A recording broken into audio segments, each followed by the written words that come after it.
A powerful secret is on the verge of unraveling, one that could shatter lives and expose hidden truths.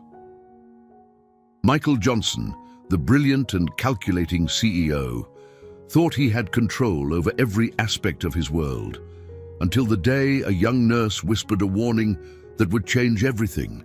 Her words were the spark that ignited a series of events, revealing a corporate conspiracy intertwined with long-buried family secrets.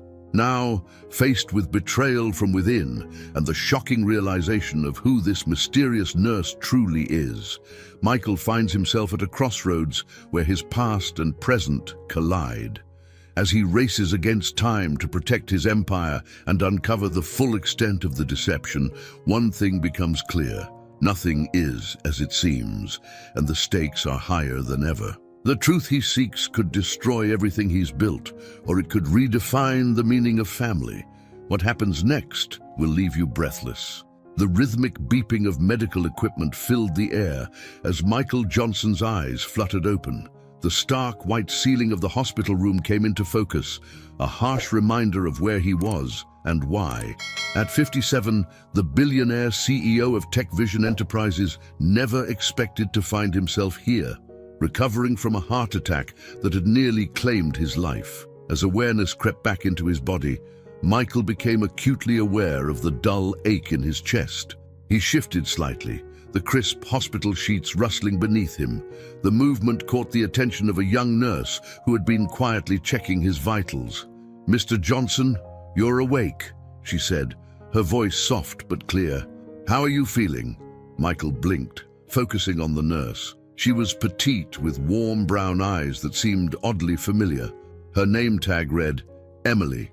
"Like I've been hit by a truck," Michael grumbled, his voice hoarse from disuse. "How long have I been out?"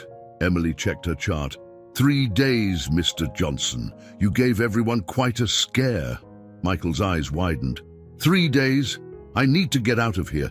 There's an important board meeting I can't miss. As he tried to sit up, a sharp pain shot through his chest, causing him to wince. Emily quickly moved to his side, gently but firmly easing him back onto the pillows. "Mr. Johnson, please, you need to rest. Your body has been through a tremendous ordeal," she urged, her eyes filled with genuine concern. Michael felt a strange connection to this nurse, something he couldn't quite explain. He found himself relaxing under her care, despite the urgency he felt about his business affairs. "The meeting," he insisted, though with less force. "It's crucial for the future of my company."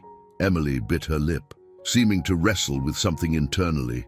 Finally, she leaned in closer, her voice dropping to a whisper. "Mr. Johnson, I don't think you should go to that meeting." Michael's brow furrowed. "What? Why would you say that?" The nurse glanced nervously at the door before turning back to him. "I can't explain right now, but please trust me. It's not safe for you to attend that meeting." Before Michael could press her further, the door swung open and Dr. Patel strode in, clipboard in hand. Emily straightened up, her face immediately neutral and professional. "Ah, Mr. Johnson, good to see you awake," Dr. Patel said, his voice warm and reassuring. "How are you feeling?" As the doctor began his examination, Michael's mind raced. What did Emily mean? Why would it be unsafe for him to attend his own board meeting? The questions nagged at him, but he forced himself to focus on Dr. Patel's words. "Your vitals are looking much better, Mr. Johnson," the doctor was saying. "The medication has helped stabilize your condition. However, you'll need to make some significant lifestyle changes to prevent another episode." Michael nodded absently, his eyes drifting to Emily, who was busying herself with adjusting his IV. She pointedly avoided his gaze. "When can I leave?" Michael asked, turning back to Dr. Patel. The doctor hesitated. Ideally, we'd like to keep you for another day or two for observation." "I can't stay that long," Michael interrupted. "I have pressing business matters to attend to." Dr. Patel sighed, clearly used to dealing with stubborn patients. "Mr. Johnson, I strongly advise against rushing your recovery. Your health should be your top priority right now." Michael set his jaw, a determined look in his eyes that both Dr. Patel and Emily recognized all too well. It was the look of a man accustomed to getting his way. "I appreciate your concern, Doctor, but I assure you I'm feeling much better. I'll follow whatever outpatient regimen you prescribe, but I need to be discharged today." Dr. Patel exchanged a worried glance with Emily before turning back to Michael. "Very well, Mr. Johnson. If you insist, we can begin the discharge process, but I must stress the importance of taking it easy. No strenuous activity, limit your stress, and follow up with your personal physician in a few days." As Dr. Patel left to start the paperwork, Emily approached Michael's bedside once more. Her eyes were filled with a mixture of concern and something else. "Fear. Mr. Johnson, please reconsider," she pleaded in a low voice. "I know it's not my place, but I have a bad feeling about this meeting. Something isn't right." Michael studied her face, trying to understand the intensity of her worry.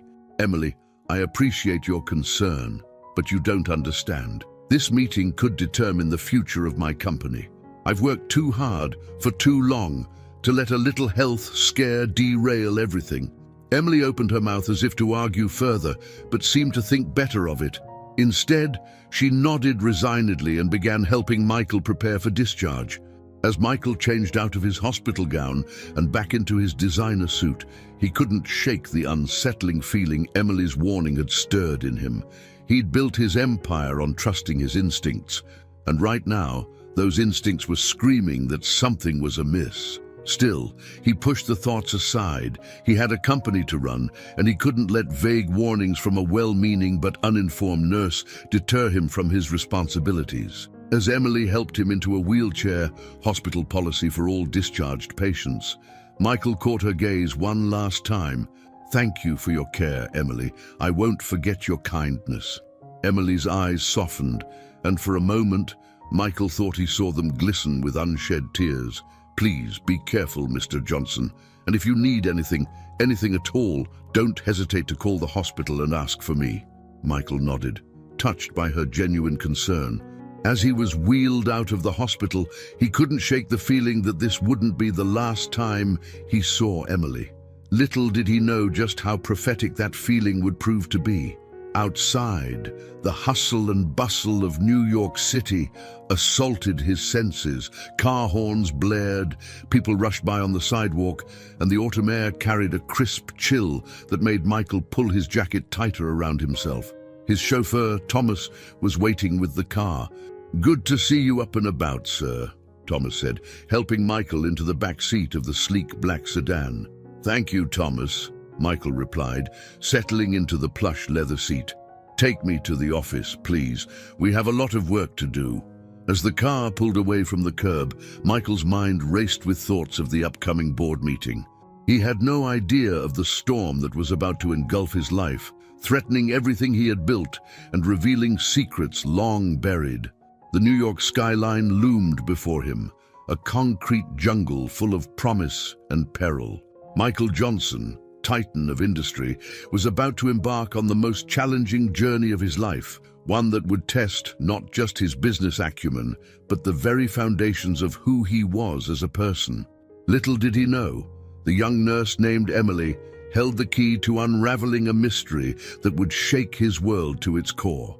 As the car weaved through the busy streets, Michael steeled himself for the battles ahead, unaware that the greatest challenge he would face wasn't in the boardroom, but in confronting the long-buried truths of his own past. The stage was set, the players in position. The drama that was about to unfold would change lives, reveal long-held secrets, and ultimately redefine the meaning of family for Michael Johnson. The countdown to the fateful board meeting had begun, and with it, the first domino in a long line of earth-shattering revelations was about to fall. The sleek black sedan glided through the bustling streets of New York City, its tinted windows shielding Michael Johnson from the curious gazes of passers-by. Inside, the billionaire CEO leaned back against the plush leather seat, his eyes closed as he tried to gather his strength for the challenges that lay ahead. Thomas, his trusted chauffeur of 15 years, glanced at his boss through the rearview mirror. "Sir, are you sure you're up for this? Perhaps a day of rest at home would be wise." Michael's eyes snapped open, a familiar determination blazing in their depths. "I appreciate your concern, Thomas, but there's no time for rest. Tech Vision needs me." As the car weaved through traffic, Michael's mind raced. The young nurse's warning echoed in his thoughts, an unsettling undercurrent to the anticipation he felt about returning to work. What could Emily have meant? Why would it be unsafe for him to attend his own board meeting? The sedan pulled up to the imposing glass and steel structure that housed Tech Vision Enterprises' headquarters. Michael took a deep breath, steeling himself for what lay ahead. As he reached for the door handle, a wave of dizziness washed over him, a stark reminder of his recent brush with mortality. "Sir?" Thomas's voice was laced with concern. Michael waved him off. "I'm fine, Thomas. Just a momentary spell." He straightened his tie and stepped out of the car, projecting an air of confidence he didn't entirely feel. As he strode through the lobby, employees stopped and stared, their faces a mix of surprise and relief. Whispers followed in his wake. "Is that Mr. Johnson? I thought he was in the hospital. He looks pale. Should he be here?" Michael ignored the murmurs, focusing on the task at hand. He nodded curtly to the security guard and stepped into the private elevator that would take him to the executive floor. As the elevator ascended, Michael closed his eyes again, centering himself. He visualized success, picturing the board meeting going smoothly, seeing himself strong and in control. It was a technique he'd used countless times before, a form of self-programming that had served him well throughout his career. The elevator doors slid open, revealing the plush carpeting and modern art of the executive floor. His assistant, Sarah, nearly dropped her tablet when she saw him. "Mr. Johnson, we weren't expecting you back so soon," she exclaimed, rushing to his side. Michael managed a small smile. "It takes more than a little health scare to keep me down, Sarah. Is everything prepared for the board meeting?" Sarah nodded, falling into step beside him as they walked toward his office. "Yes, sir. All the reports are ready, and the board members have been notified of your return. But, sir, are you sure you're ready for this? We could easily postpone—" "No postponements," Michael cut her off firmly. "This meeting is too important. Now bring me up to speed on what I've missed." As Sarah began her report, Michael settled into his chair, the familiar leather creaking beneath him. He scanned the documents on his desk, his sharp mind quickly absorbing the information. Everything seemed to be in order, yet he couldn't shake the feeling that something was off. A knock at the door interrupted his thoughts. David Green, his longtime friend and chief operating officer, entered the room, his face breaking into a wide smile. "Michael, thank God you're all right," David exclaimed, crossing the room to clasp Michael's hand. "We've all been worried sick. Are you sure you're up for this meeting?" Michael met his friend's gaze, searching for any sign of the danger Emily had hinted at, but all he saw was genuine concern in David's eyes. "I'm fine, David. A little tired, perhaps, but nothing I can't handle," Michael assured him. "Now tell me, what's the real state of affairs here? I feel like I'm missing something." David's smile faltered for a split second, so brief that Michael almost missed it. "Everything's under control, Michael. We've managed to keep things running smoothly in your absence. There have been a few challenges, but nothing we couldn't handle." Michael leaned forward, his eyes narrowing. "Challenges? What kind of challenges?" Before David could respond, Sarah poked her head in. "Mr. Johnson, the board members are arriving. The meeting will start in 10 minutes. Michael nodded, rising from his chair. "We'll continue this discussion later, David. For now, let's face the board." As they walked toward the conference room, Michael couldn't shake the feeling that he was walking into something bigger than he realized. The nurse's warning, David's momentary hesitation, small details that most would overlook, but that set off alarm bells in Michael's finely tuned business instincts. The conference room was a testament to corporate luxury, a long mahogany table surrounded by high-backed leather chairs, floor-to-ceiling windows offering a panoramic view of the New York skyline. As Michael entered, the board members rose, a chorus of surprised murmurs filling the air. "Michael, we didn't expect to see you here today," said Eleanor Winters, the eldest board member and a long-time ally. "Are you sure you're up for this?" Michael flashed his most convincing smile. "I assure you, Eleanor, I'm more than capable of handling today's meeting. Now, shall we begin?" As the meeting progressed, Michael found himself hyper-aware of every glance, every whispered comment. He noticed the way some board members seemed to defer to David more than usual, the subtle nods and knowing looks exchanged across the table. Halfway through David's presentation on the company's quarterly performance, Michael caught sight of something that made his blood run cold. In the reflection of the window behind David, he could see a document on the lap of board member Richard Tanner. The logo at the top was unmistakable: Global Communications, TechVision's biggest rival. Michael's mind raced. Why would Richard have a Global Communications document at a TechVision board meeting? The pieces began to fall into place. Emily's warning, David's evasiveness, the strange atmosphere in the room. "David," Michael interrupted, his voice cutting through the room like a knife. "I'd like to discuss the Morrison contract. The one we've been negotiating for the past month." David faltered, confusion flickering across his face. "The Morrison contract? I'm not sure that's on today's agenda, Michael." "Humor me," Michael insisted, his eyes scanning the room. He noticed Richard subtly trying to hide the document, while other board members shifted uncomfortably in their seats. "Well," David began, clearly caught off guard, "the negotiations are still ongoing. We're confident we can secure the contract within the next—" "That's interesting," Michael cut in, his voice dangerously low, "because I received a call this morning informing me that Morrison had signed with Global Communications, a deal that was apparently finalized 3 days ago while I was unconscious in a hospital bed." The room fell silent, tension thick in the air. Michael stood slowly, his hands planted firmly on the table as he looked each board member in the eye. "Now, I'm going to ask this once, and I expect complete honesty," he said, his voice steady despite the anger and betrayal churning inside him. "What exactly has been going on in my absence?" The silence stretched on, board members exchanging nervous glances. It was Eleanor who finally spoke up, her voice tinged with regret. "Michael, you have to understand. We were acting in the best interest of the company. Your health scare, it made us realize how vulnerable TechVision is. We needed to explore our options." Michael's jaw clenched. "Options? And those options included consorting with our biggest rival." David stepped forward, his hands raised placatingly. "Michael, please, we can explain everything. This isn't what it looks like." But Michael had heard enough. The betrayal cut deep, all the more painful coming from those he had trusted most. He straightened up, his voice cold and authoritative. "This meeting is adjourned. I expect detailed reports on every decision made in my absence on my desk within the hour.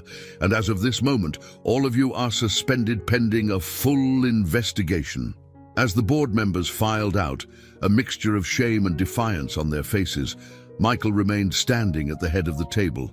The New York skyline stretched out before him, a vista he had once viewed as his domain. Now it seemed to mock him, a reminder of how quickly empires could crumble. He pulled out his phone, scrolling through his contacts until he found the number for his personal lawyer. As he waited for the call to connect, Michael's mind wandered back to the hospital, to the young nurse with the familiar eyes who had tried to warn him. Emily. He needed to find her, to understand how she knew about the danger he was facing. As the lawyer's voice came through the phone, Michael made a mental note to track down the mysterious nurse who had inadvertently become his ally in this corporate chess game. Little did Michael know, his search for Emily would uncover secrets far more personal and earth-shattering than any business betrayal. The stage was set for a drama that would test not just his business acumen, but the very foundations of his identity and his understanding of family. As he began outlining the situation to his lawyer, Michael Johnson stood at the precipice of a journey that would change his life forever. The boardroom battle was just the beginning. The real storm was yet to come. The late afternoon sun cast long shadows across Michael Johnson's office as he paced back and forth, his mind racing with the implications of what he'd uncovered, the betrayal of his board members, the clandestine dealings with global communications. It all seemed surreal, like a plotline from one of those corporate thriller novels he never had time to read. Michael paused at the floor-to-ceiling windows, gazing out at the New York skyline. The city that had always represented opportunity and conquest now seemed fraught with hidden dangers. He loosened his tie, feeling the weight of the day's events pressing down on him. A soft knock at the door interrupted his brooding. "Come in!" he called out, not turning from the window. Sarah, his assistant, entered tentatively. "Mr. Johnson, I've compiled the reports you requested from the board members, and your lawyer is on line 1. Michael nodded, finally turning to face her. "Thank you, Sarah. Hold my calls after this one, please. I need some time to think." As Sarah left, closing the door behind her, Michael picked up the phone. "John, what have you found out?" The gravelly voice of John Pearson, Michael's longtime legal counsel and friend, came through the line. "It's not good, Michael. From what I can gather, there's been a coordinated effort to undermine your position in the company. The board members have been in talks with global communications for weeks, possibly longer." Michael's free hand clenched into a fist. "And David, what's his role in all this?" There was a pause on the other end of the line. "David seems to be at the center of it, Michael. I'm sorry, but it looks like he's been the one orchestrating most of these moves." The news hit Michael like a physical blow. David had been more than just his COO. He'd been a friend, a confidant. They'd built TechVision together from the ground up. The betrayal stung deep, reopening emotional wounds Michael thought had long since healed. "What are our options, John?" Michael asked, struggling to keep his voice steady. "We need to move fast," John replied. "I'm preparing injunctions to prevent any further unauthorized dealings. We'll need to call an emergency shareholders meeting, present our evidence, and move to have the board members removed. It's going to be a fight, Michael, but we can win this." Michael nodded, even though John couldn't see him. "Do it, whatever it takes. I won't let them steal my company out from under me." After ending the call, Michael sank into his chair, the weight of the situation fully settling on his shoulders. He closed his eyes, taking deep breaths to center himself. As he did, an image flashed in his mind. The young nurse, Emily, her eyes filled with concern as she warned him not to attend the meeting. How had she known? The question nagged at him, refusing to let go. Michael reached for his phone again, this time dialing the hospital. "Mount Sinai Hospital, how may I direct your call?" A cheerful voice answered. "This is Michael Johnson. I'm trying to reach a nurse who was caring for me during my recent stay. Her name is Emily." There was a pause, followed by the sound of typing. "I'm sorry, Mr. Johnson, but we don't have any nurses by that name currently on staff." Michael frowned. "That's impossible. She was there just this morning. Brown hair, petite, probably in her late 20s or early 30s. "I understand, sir, but I'm looking at our staff roster right now, and there's no Emily listed. Perhaps you misread her name tag." Frustration welled up inside Michael. "No, I'm certain her name was Emily. Can you check again? Please, it's important." The receptionist's voice softened, sensing his distress. "I'll double-check with our HR department, Mr. Johnson. Can I put you on hold?" As the hold music played softly in his ear, Michael's mind whirled with possibilities. Had he imagined Emily? No, she had been too real, too present. Her warning had been specific, her concern genuine. Something wasn't adding up. The receptionist's voice came back on the line. "Mr. Johnson, I've spoken with HR, and they confirm we have no nurse named Emily working here. Is it possible you saw her at a different hospital?" Michael thanked the receptionist and hung up, more confused than ever. He pulled up the hospital's website on his computer, scrolling through pages of staff photos. No Emily. It was as if she had vanished into thin air. A knock at the door jolted Michael from his thoughts. Sarah entered, a concerned look on her face. "Mr. Johnson, there's someone here to see you. She says it's urgent." Michael's heart skipped a beat. "Is it a young woman named Emily?" Sarah shook her head. "No, sir. It's Ms. Winters, Eleanor Winters." Michael's brow furrowed. Eleanor was the eldest member of his board, a woman he had always considered a mentor and ally. What could she want now, after the revelations of the day? "Send her in," Michael said, steeling himself for another confrontation. Eleanor entered, her usual confident stride replaced by a hesitant shuffle. The weight of guilt seemed to hang heavy on her shoulders as she approached Michael's desk. "Michael," she began, her voice wavering slightly, "I owe you an explanation." Michael leaned back in his chair, his face a mask of controlled emotion. "I'm listening, Eleanor, though I'm not sure what you could say that would justify what's happened." Eleanor sank into the chair across from him, her eyes meeting his with a mixture of regret and determination. "And it wasn't supposed to go this far, Michael. We were trying to protect the company, to ensure its survival if you didn't recover." Michael's jaw clenched. "And that required secret meetings with our biggest rival, undermining everything we've built.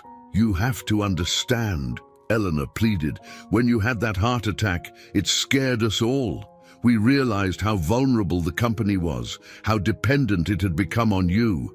David convinced us that we needed a contingency plan." "David," Michael repeated, the name tasting bitter on his tongue. "And I suppose it was his idea to sell us out to global communications." Eleanor shook her head. "No, that came later. At first, it was just about restructuring, creating a leadership structure that could function without you if necessary. But then David started pushing for more aggressive moves. He said we needed to position ourselves for the future." Michael leaned forward, his eyes boring into Eleanor's. "And you went along with it. All of you." "Not all of us," Eleanor admitted. "Some of us had reservations, but David was persuasive, and with you in the hospital." She trailed off, unable to meet Michael's gaze. "Why are you telling me this now, Eleanor?" Michael asked, his voice low and controlled. Eleanor straightened in her chair, a flash of the strong woman Michael had always known shining through. "Because it's not too late to fix this, Michael. The deal with global communications isn't finalized. If we move quickly, we can still salvage the situation." Michael stood, walking to the window once more. The city lights were starting to twinkle in the gathering dusk, a reminder of the countless lives that depended on the decisions made in rooms like this. "What exactly are you proposing, Eleanor?" he asked, not turning around. "Help me gather evidence against David," Eleanor said, her voice gaining strength. "I'll testify to the board's actions, take responsibility for my part in it. With my support and the evidence we can gather, we can oust David and the others who've gone too far. We can save Tech Vision, Michael." Michael turned slowly, studying Eleanor's face. He saw fear there, yes, but also determination and a glimmer of the loyalty he'd always valued in her. "It won't be easy," he said finally. "We'll be fighting against people who know our every move, who have inside information on all our operations." Eleanor nodded. "I know, but it's the right thing to do. I made a mistake, Michael, and I want to make it right." As Michael considered Eleanor's offer, his mind drifted once again to Emily, the mysterious nurse who had tried to warn him. He couldn't shake the feeling that she was somehow connected to all of this, a missing piece in the puzzle he was trying to solve. "All right, Eleanor," Michael said at last, "I'll give you a chance to make this right. But understand this, if I catch even a hint of further deception, I'll bring the full force of my resources down on everyone involved. Is that clear?" Eleanor nodded, relief washing over her features. "Crystal clear, Michael. Thank you for this opportunity. I won't let you down again." As Eleanor left the office, Michael sank back into his chair, the events of the day catching up with him. He was exhausted, both physically and emotionally, but he knew the real battle was just beginning. He pulled out his phone, scrolling through his contacts until he found the number for his most trusted private investigator. As he waited for the call to connect, Michael made a mental list of priorities: gather evidence against David and the compromised board members, track down the mysterious Emily, and uncover the full extent of the conspiracy against him. Little did Michael know, his search for answers would lead him down a path he never expected, uncovering secrets that would shake the very foundations of his life. As the city lights twinkled outside his window, Michael Johnson stood at the threshold of a journey that would challenge everything he thought he knew about himself, his company, and the people he trusted most. The stage was set for a drama that would test not just his business acumen, but the very essence of who he was as a person. And somewhere out there, a young nurse named Emily held the key to unlocking it all. The New York skyline glittered like a constellation of earthbound stars as Michael Johnson stood at the floor-to-ceiling windows of the Tech Vision conference room. The early morning light was just beginning to paint the sky in hues of pink and gold, but Michael had been awake for hours, his mind racing with strategies and contingencies. He turned as the door opened, revealing David Green. His longtime friend and COO entered the room with an air of casual confidence that Michael now recognized as carefully crafted. How long had David been playing this game? How long had he been plotting behind Michael's back? "Michael," David greeted, his smile not quite reaching his eyes. "I'm glad you called this meeting. We have a lot to discuss." Michael nodded, gesturing for David to take a seat. "Indeed we do, David. Indeed we do." As David settled into one of the plush leather chairs, Michael remained standing, using his position to subtly assert dominance. It was a technique he'd employed countless times in negotiations, but never had he imagined using it against someone he once considered a brother. "I'll cut straight to the chase," Michael began, his voice steady and controlled. "I know about the dealings with Global Communications. I know about the board's plans to restructure the company behind my back. What I don't know is why. David, why would you betray me like this?" David's facade of confidence faltered for a moment, surprise flashing across his features before he regained composure. "Betray you? Michael, you've got it all wrong. Everything we've done has been to protect Tech Vision, to protect your legacy." Michael's eyes narrowed. "My legacy. And I suppose secretly negotiating with our biggest rival is part of protecting that legacy. You have to understand the position we were in." David leaned forward, his voice taking on an earnest tone. "When you had that heart attack, it threw everything into chaos. The board was panicking, investors were getting nervous. We had to do something to stabilize the situation. And that something involved going behind my back," Michael countered, his voice sharp. "But you could have come to me, David. We could have faced this together like we've always done."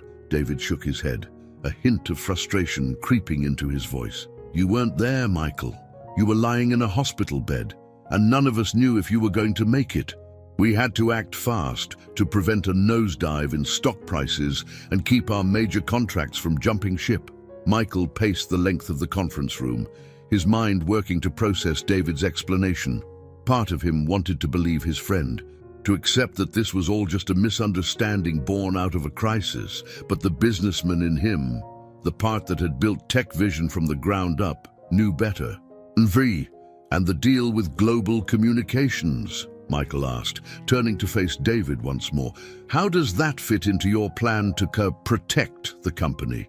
David hesitated, and in that moment of silence, Michael saw the truth written across his face. This wasn't just about protecting Tech Vision. This was a power play, pure and simple. "Global approached us with an offer," David finally said. "A merger that would make us the dominant force in the tech industry. It was an opportunity we couldn't ignore. Michael, think about it. With our innovation and their resources, we could change the world." Michael's jaw clenched. "A merger or a takeover, David? Because from where I'm standing, it looks like you were ready to sell us out to the highest bidder." "It's not like that," David protested, rising from his chair. "We would still maintain significant control. Your vision would still guide the company." "My vision?" Michael's laugh was devoid of humor. My vision never included stabbing friends in the back or making deals with our biggest competitors.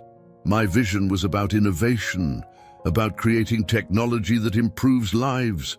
When did that stop being enough for you, David?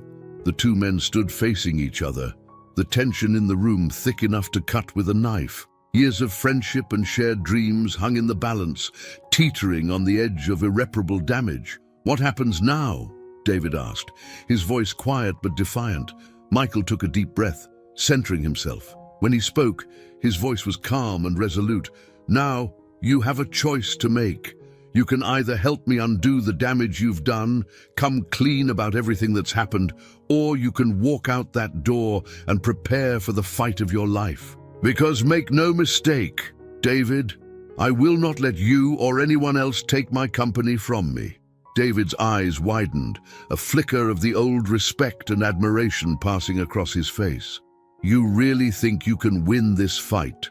The board is already on board with the merger. The wheels are in motion, Michael. Then I'll stop them, Michael replied, his voice filled with determination. I've faced worse odds before, David. Or have you forgotten how we started this company? Two guys with a dream and a garage full of half-built prototypes. If I could build tech vision from nothing, I can damn well save it from vultures like global communications. For a moment, David looked like he might argue further, but then his shoulders sagged slightly. I never wanted it to come to this, Michael. You have to believe that. Michael's expression softened slightly. I want to believe you, David. God knows I want to, but right now I need more than words. I need action. So what's it going to be? The silence stretched between them, heavy with the weight of years of friendship and shared history. Finally, David spoke, his voice barely above a whisper. What do you need me to do? Relief washed over Michael, though he was careful not to let it show on his face. First, I need every document, every email, every scrap of information related to the dealings with global communications. Then, I need you to call an emergency board meeting. It's time we laid all our cards on the table. David nodded, a mixture of resignation and respect in his eyes. And after that, Michael's gaze was steel. After that, we fight. We fight to save Tech Vision, to protect everything we've built. And when the dust settles, we'll see where we stand. As David turned to leave, Michael called out to him. One more thing, David. I need to know about Emily. David froze, his hand on the doorknob. Emily, what are you talking about? Michael's eyes narrowed. The nurse from the hospital, the one who warned me not to come to the board meeting. Don't tell me you don't know who I'm talking about. A flicker of confusion passed over David's face. Michael, I honestly have no idea what you're talking about. There was no nurse named Emily involved in any of this. As David left the room, Michael stood rooted to the spot, his mind whirling. If David wasn't behind Emily's warning, then who was? And how did she know about the danger Michael was facing? The mystery of Emily, the nurse, loomed larger than ever, a puzzle piece that refused to fit into the larger picture. As Michael turned back to the window, watching the sun climb higher in the sky, he couldn't shake the feeling that he was missing something crucial, something that went beyond corporate intrigue and boardroom battles. Little did he know, the answers he sought would lead him down a path he never expected, unraveling a mystery that went far beyond Tech Vision and straight to the heart of his own past. As the city below began to buzz with the energy of a new day, Michael Johnson stood at the precipice of a journey that would challenge everything he thought he knew about himself and the world around him. The stage was set for a drama that would test not just his business acumen, but the very foundations of his identity. And somewhere out there, a young nurse named Emily held the key to unlocking it all. The real battle was just beginning, and Michael Johnson was determined to face it head-on, no matter where it might lead him. The tension in the Tech Vision boardroom was palpable as Michael Johnson stood at the head of the long mahogany table. The board members shifted uncomfortably in their seats, exchanging furtive glances as Michael's steely gaze swept across the room. The New York skyline, visible through the floor-to-ceiling windows, seemed to mock the turmoil unfolding within. Ladies and gentlemen of the board, Michael began, his voice steady and controlled. I've called this emergency meeting to address some disturbing information that has come to my attention. He paused, allowing the weight of his words to settle over the room. David Green, seated to Michael's right, kept his eyes fixed on the table, unable to meet the questioning looks from his fellow board members. It seems, Michael continued, that in my absence, certain decisions were made without my knowledge or consent. Decisions that, if implemented, would fundamentally alter the course of this company. Eleanor Winters, the eldest board member, leaned forward. And Michael, I think I speak for all of us when I say that any actions taken were done with the best interests of Tech Vision in mind. Michael's eyes locked onto Eleanor's. Were they, Eleanor, was secretly negotiating with Global Communications in the best interest of Tech Vision, was planning to restructure the company behind my back for the good of all. A collective gasp rippled through the room. Richard Tanner, the board member Michael had caught with the Global Communications document, visibly paled. How did you... Richard began, but Michael cut him off with a raised hand. How I know is irrelevant, Michael stated firmly. What matters is that I do know, and I'm giving you all one chance to come clean and explain yourselves. The silence that followed was deafening. Board members exchanged nervous glances, each seemingly waiting for someone else to speak first. It was David who finally broke the tension. Michael, he began, his voice barely above a whisper, you have to understand the position we were in. When you had that heart attack, everything was thrown into chaos. We had to act to stabilize the company. Michael's jaw clenched. And that required going behind my back, making deals with our biggest competitor. It wasn't like that, Eleanor interjected, her voice tinged with desperation. At first, it was just about creating a contingency plan. But then Global Communications approached us with an offer we couldn't ignore. An offer. Michael's voice dripped with sarcasm. And what exactly did this offer entail? David cleared his throat. A merger, Michael. A merger that would make us the dominant force in the tech industry. With our innovation and their resources, we could change the world. Michael's laugh was devoid of humor. Change the world by selling out everything we've built, everything we stand for. He turned to address the entire board. I built this company from the ground up. I've poured my blood, sweat, and tears into making Tech Vision a leader in innovation and ethical technology. And you were all ready to throw that away for what? A quick profit. A chance to cozy up to our biggest rival. The board members had the decency to look ashamed, but Michael wasn't finished. He pulled out a stack of documents and slammed them onto the table. These, he said, his voice low and dangerous, are copies of every email, every document, every scrap of information related to your dealings with Global Communications. I know exactly what each of you has done, what roles you've played in this conspiracy. The color drained from several faces around the table. Richard Tanner looked like he might be sick. So here's what's going to happen, Michael continued, his voice leaving no room for argument. This merger is dead. Any and all negotiations with Global Communications cease immediately. And each of you has a choice to make. He paused, making eye contact with each board member in turn. You can either resign from this board, effective immediately, or you can stay and help me undo the damage you've done. But understand this, if you choose to stay, you will be under intense scrutiny. One step out of line, one hint of further deception, and you'll not only lose your position, but I'll make sure you never work in this industry again. The silence that followed was heavy with the weight of Michael's ultimatum. It was Eleanor who spoke first, her voice shaky but determined. I'll stay, she said. I made a mistake, and I want to make it right. One by one, other board members echoed Eleanor's sentiment. Some, like Richard Tanner, chose to resign on the spot. By the time the dust settled, only half the original board remained. Michael nodded, a grim satisfaction settling over him. Very well. For those of you staying, our work begins now. We have a lot of damage to undo. As the meeting adjourned and the board members filed out, Michael noticed David lingering behind.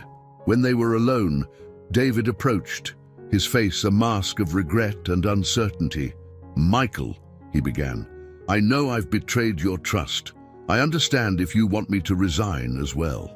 Michael studied his old friend's face, searching for any sign of the loyalty and camaraderie they once shared. After a long moment, he spoke. "You're right, David. You did betray my trust, and it's going to take a long time to rebuild that, if it's even possible." David nodded, accepting the rebuke. "I understand. I'll clear out my office." "I'm not finished," Michael interrupted. "You're not resigning, David. You're going to stay right where you are, and you're going to work harder than you've ever worked in your life to fix this mess." Surprise flickered across David's face. You're keeping me on." Michael's expression hardened. "Don't mistake this for forgiveness, David. I'm keeping you here because you know where all the bodies are buried, so to speak. You're going to help me root out every last bit of this conspiracy and set things right." David nodded, a mixture of relief and determination settling over his features. "I won't let you down, Michael. I promise." As David turned to leave, Michael called out to him, "One more thing, David. I need to know about Emily." David froze, confusion evident on his face. "Emily? I told you, Michael, I don't know anything about a nurse named Emily." Michael's eyes narrowed. "And are you sure about that, David? Because someone warned me about the danger I was facing, and if it wasn't you or the board, then who was it?"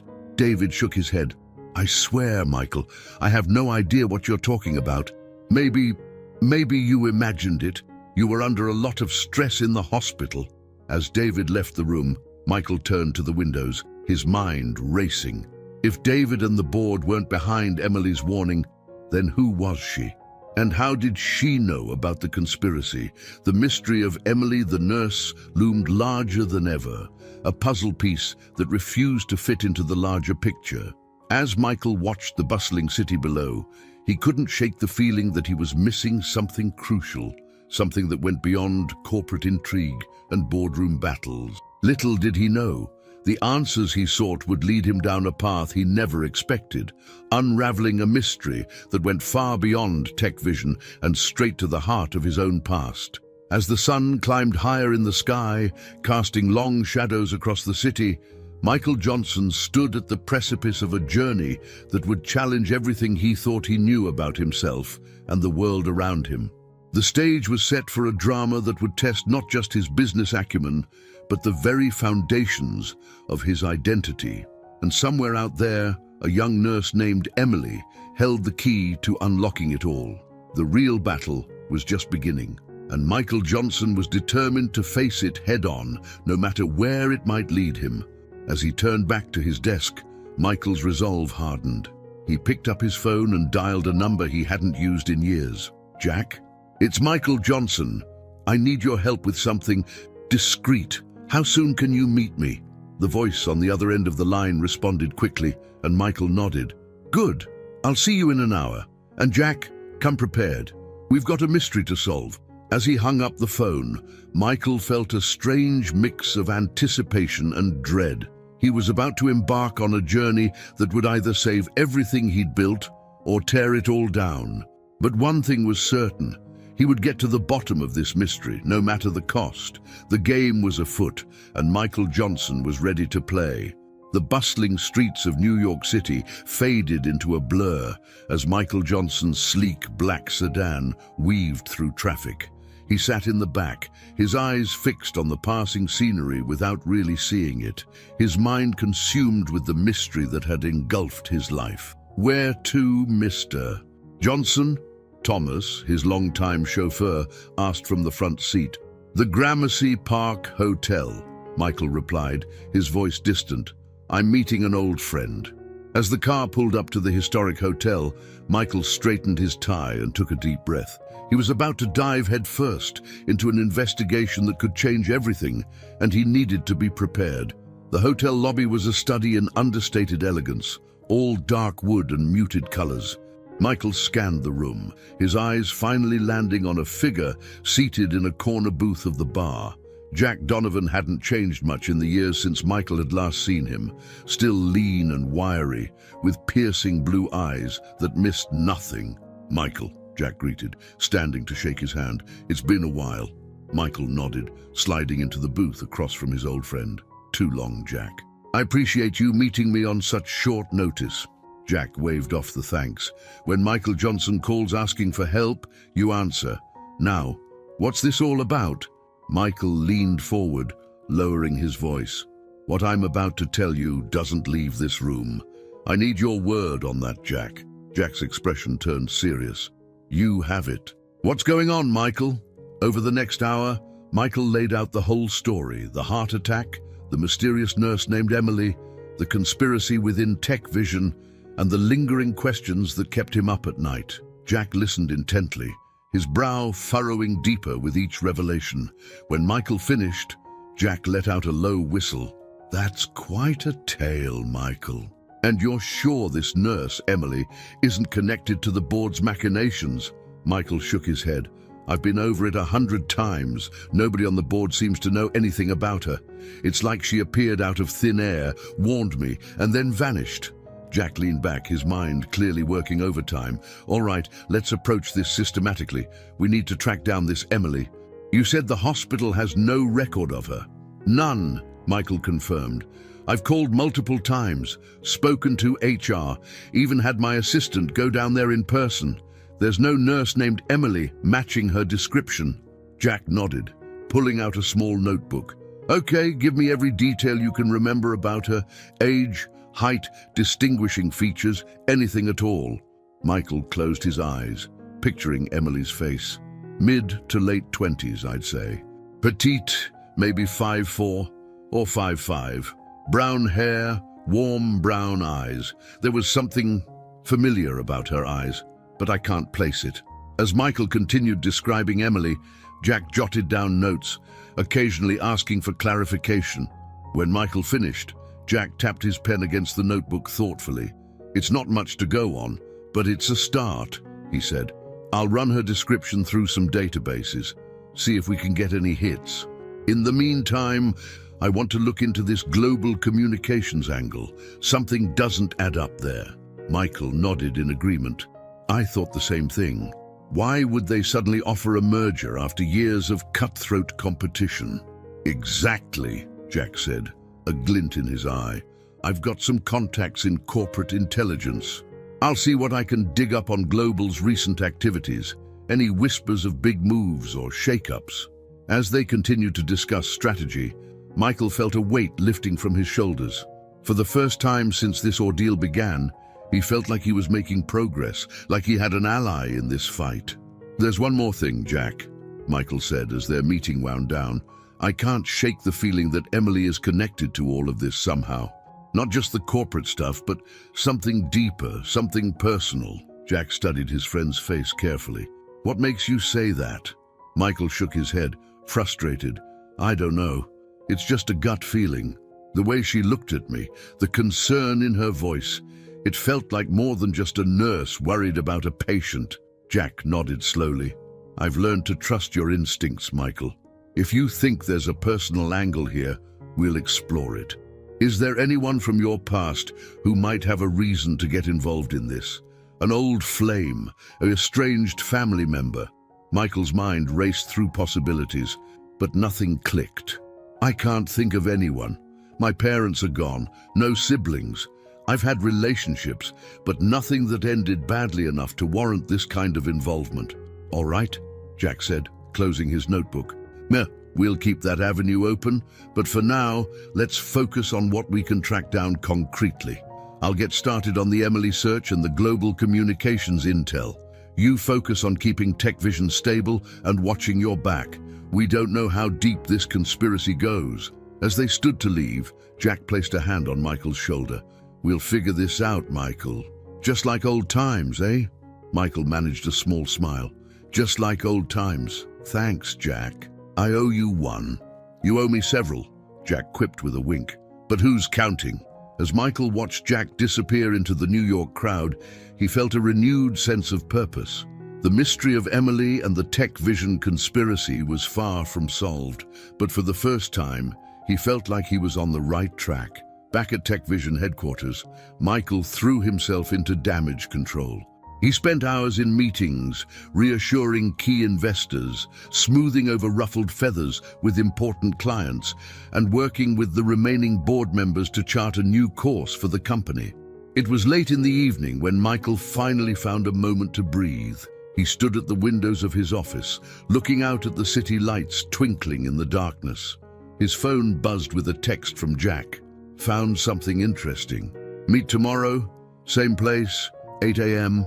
Michael's heart raced with anticipation. What had Jack uncovered? Was it about Emily or something to do with global communications? As he pondered the possibilities, Michael's gaze fell on a framed photo on his desk. It was an old picture, taken years ago when Tech Vision was just starting out. He and David stood in front of their first office, arms around each other's shoulders, grinning with the optimism of young entrepreneurs ready to take on the world. The sight of the photo stirred something in Michael's memory. There was something about Emily's eyes, the warmth and familiarity he'd sensed. Could it be connected to his past somehow? Michael shook his head, trying to clear the fog of exhaustion and confusion. He was missing something, some crucial piece of the puzzle that would make everything fall into place. And tomorrow, with Jack's help, he might just find it. As he gathered his things to head home, Michael couldn't shake the feeling that he was on the verge of a major breakthrough. The mystery of Emily, the conspiracy at Tech Vision, the shadowy motives of global communications. It all seemed to be converging, rushing towards a revelation that would change everything. Little did Michael know, the truth he sought was closer than he could have imagined, and it would shake the very foundations of his world. As he stepped into the elevator, Michael Johnson stood on the precipice of a discovery that would redefine not just his company, but his entire life. The stage was set for a dramatic unveiling, and the next act was about to begin. Michael steeled himself for whatever tomorrow might bring, knowing that one way or another, nothing would ever be the same again. The early morning sun cast long shadows across the streets of New York as Michael Johnson made his way back to the Gramercy Park Hotel. His mind was a whirlwind of thoughts and theories, each one a potential key to unlocking the mystery that had consumed his life. As he entered the hotel's dimly lit bar, he spotted Jack Donovan, already seated in their usual corner booth, a steaming cup of coffee in front of him and a thick manila folder on the table. "Morning, Michael," Jack greeted, pushing a second cup of coffee towards him. "You look like you could use this." Michael nodded gratefully, taking a long sip before settling into the booth. "What have you got for me, Jack?" Jack's expression turned serious as he opened the folder. I've got good news and, well, let's call it interesting news. Which do you want first?" "Let's start with the good," Michael replied, bracing himself for whatever was to come. Jack nodded, pulling out a series of documents. "I've managed to track down some information on global communications' recent activities. It seems they've been quietly acquiring smaller tech companies over the past year, all specializing in areas that complement Tech Vision's core technologies." Michael's brow furrowed. "They're building a competing portfolio." "Exactly," Jack confirmed. "But here's where it gets interesting. These acquisitions have been carefully structured to fly under the radar. If I hadn't been specifically looking for them, they might have gone unnoticed." Michael leaned back, his mind racing. So Global wasn't just looking for a simple merger. They were positioning themselves to absorb Tech Vision completely. Jack nodded grimly. "It looks that way. If the merger had gone through, they would have had all the pieces in place to strip Tech Vision for parts and eliminate a major competitor in one fell swoop." Michael's jaw clenched as the full implications sank in. The betrayal by his board members suddenly seemed even more egregious. "Good work, Jack.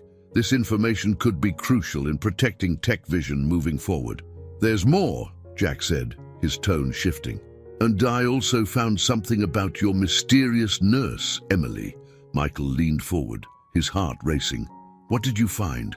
Jack hesitated for a moment, as if unsure how to proceed.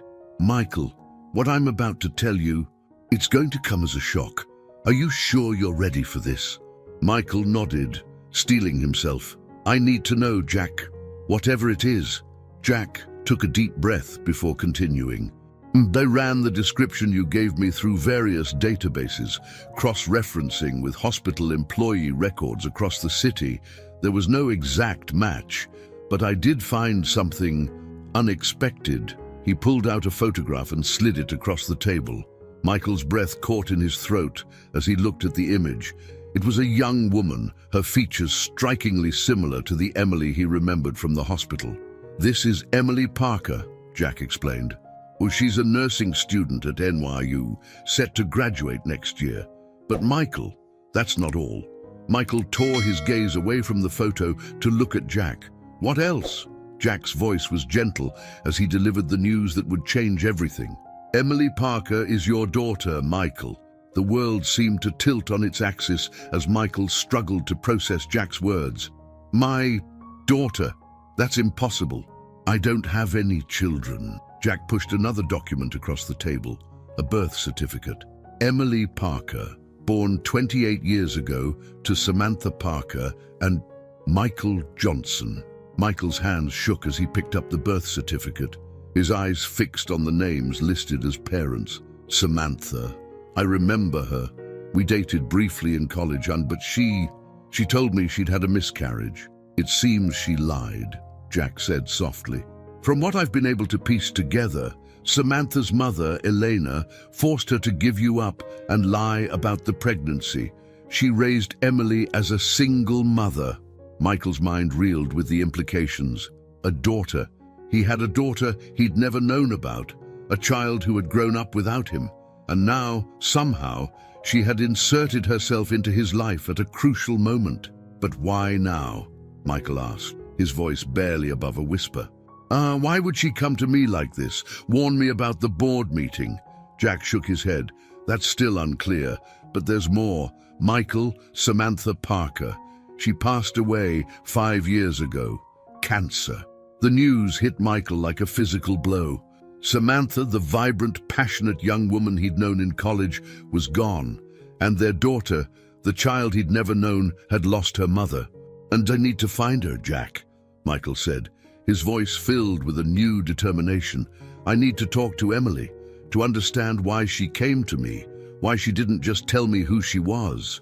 Jack nodded, understanding the urgency in his friend's voice. "I've got her last known address.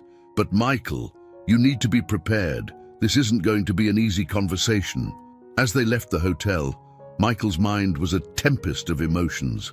Joy at the discovery of a daughter he never knew he had, anger at the deception that had kept them apart, grief for the years lost and the mother, Emily, had already buried. The drive to Emily's apartment in Brooklyn was a blur. Michael's hands clenched and unclenched in his lap as he tried to imagine what he would say to her. How do you begin a conversation with the daughter you've just discovered exists? As they pulled up to a modest brownstone, Michael took a deep breath, centering himself. He thought back to his encounter with Emily in the hospital, the familiar warmth in her eyes that had puzzled him at the time. Now, it all made sense. "Do you want me to come with you?" Jack asked as Michael stepped out of the car.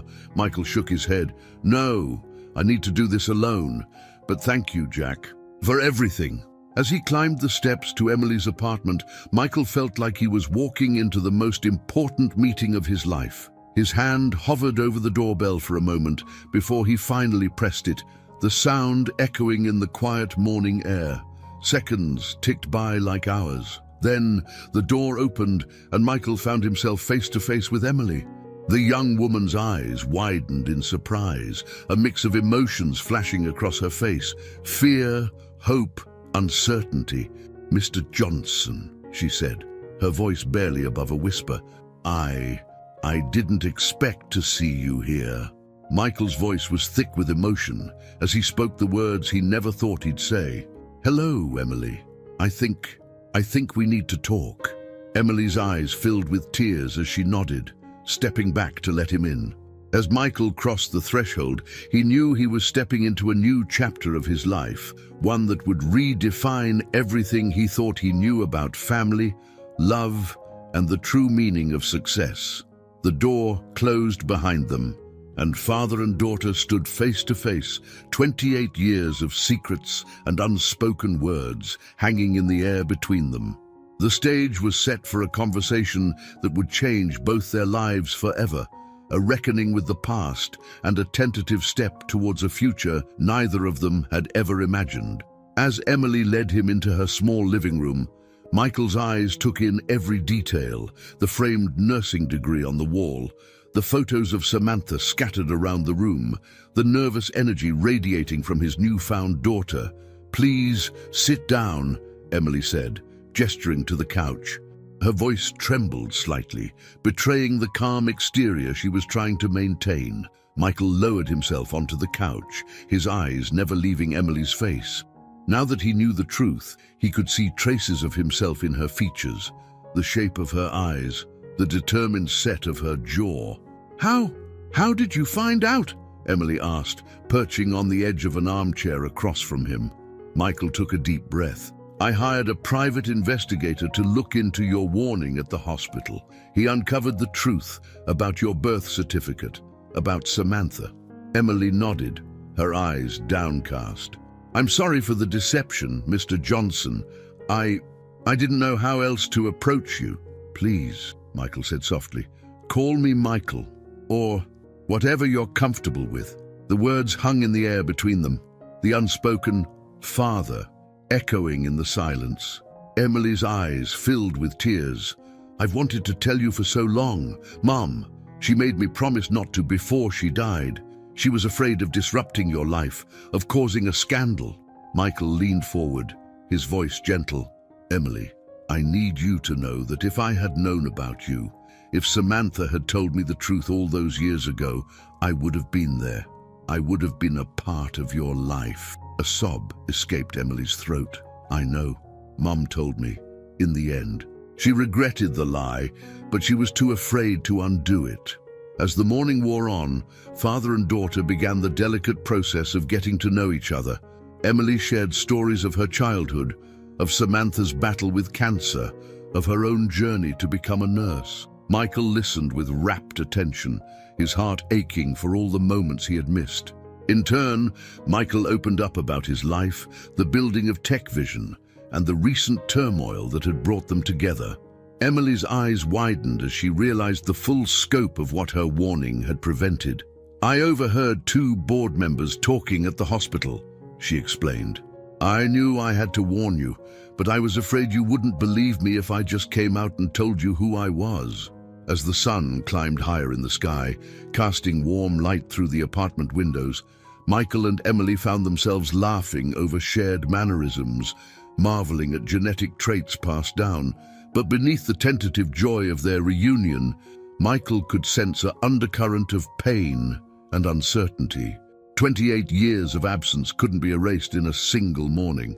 "Emily," Michael said, his voice serious, "I want you to know that I'm here now. If you'll have me, I want to be a part of your life. I know I can't make up for lost time, but I want to try."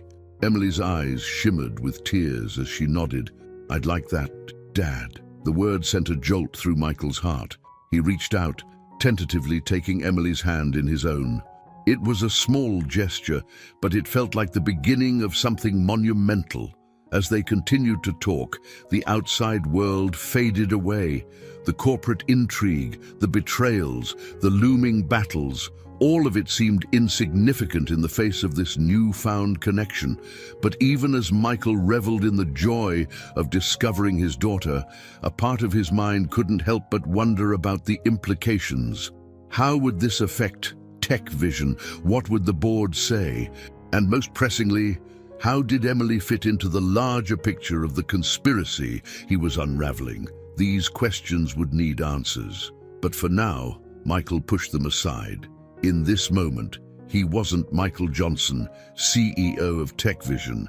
He was simply a father, getting to know his daughter for the first time. As the morning turned to afternoon, Michael knew that his life had irrevocably changed.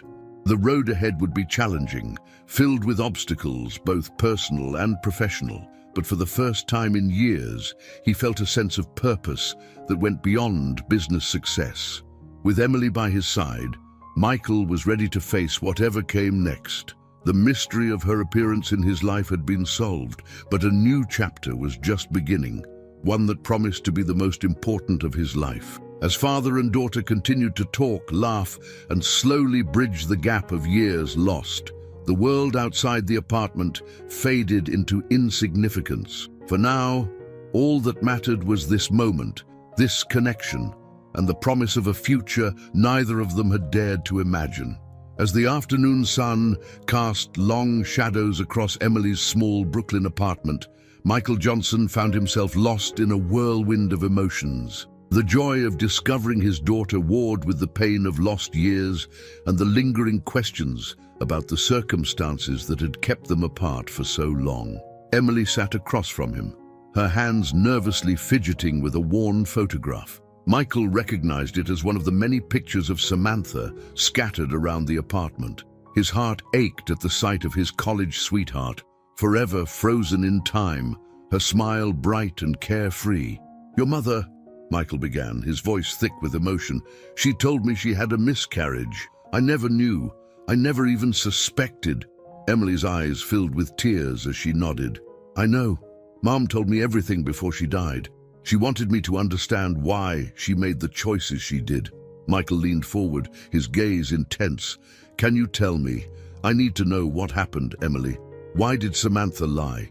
Why did she keep you from me?"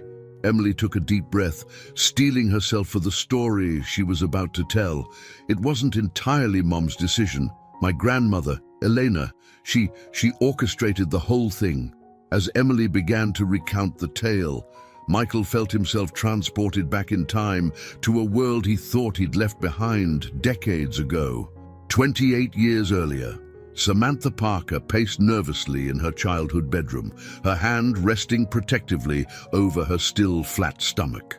The sound of her mother's footsteps coming up the stairs sent a jolt of fear through her.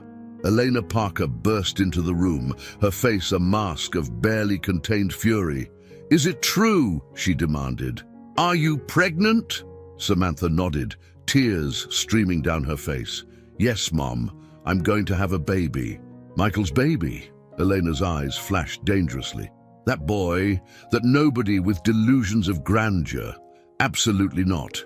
You will not ruin your life for some college fling." "It's not like that, Mom," Samantha protested. "Michael and I love each other. We're going to make this work." Eleanor laughed, a cold, mirthless sound. "Love? Your children playing at being adults. No, this ends now. You're going to call Michael and tell him you lost the baby." Samantha's eyes widened in horror. "What? No! I can't lie to him like that. He deserves to know he's going to be a father." "A father?" Elena scoffed. "That boy can barely take care of himself. He'll drag you down with his pipe dreams and foolish ambitions. Is that what you want? To throw away your future for someone who will never amount to anything?" Samantha sank onto her bed, her shoulders shaking with sobs. "You don't know him like I do, Mom. Michael is brilliant. He's going to change the world someday." Elena's expression softened slightly, but her voice remained firm. "Maybe he will, maybe he won't. But I won't let you gamble your future on maybes. You're going to finish college, build a career. This baby, it's a mistake, but we can fix it. Fix it." Samantha's voice was barely a whisper. "You mean?" "No," Elena said quickly. "I wouldn't ask that of you. But you're going to have this baby in secret. We'll say you're studying abroad. And when it's born, we'll find a good family to adopt it." Samantha's head snapped up, her eyes blazing with sudden determination. "No, I'm keeping my baby. You can't make me give it up." Eleanor's jaw clenched. "Fine, keep the baby. But Michael can never know. If you tell him, I'll make sure he never sees a penny of the trust fund your father left you. The money that's supposed to help you start your life after college. Gone. And believe me, raising a child on your own with no support, it's not the romantic notion you think it is." Samantha's mind reeled. The trust fund was substantial, enough to give her and the baby a good start in life. Without it, she'd be struggling from day one. And Michael, he had such big dreams.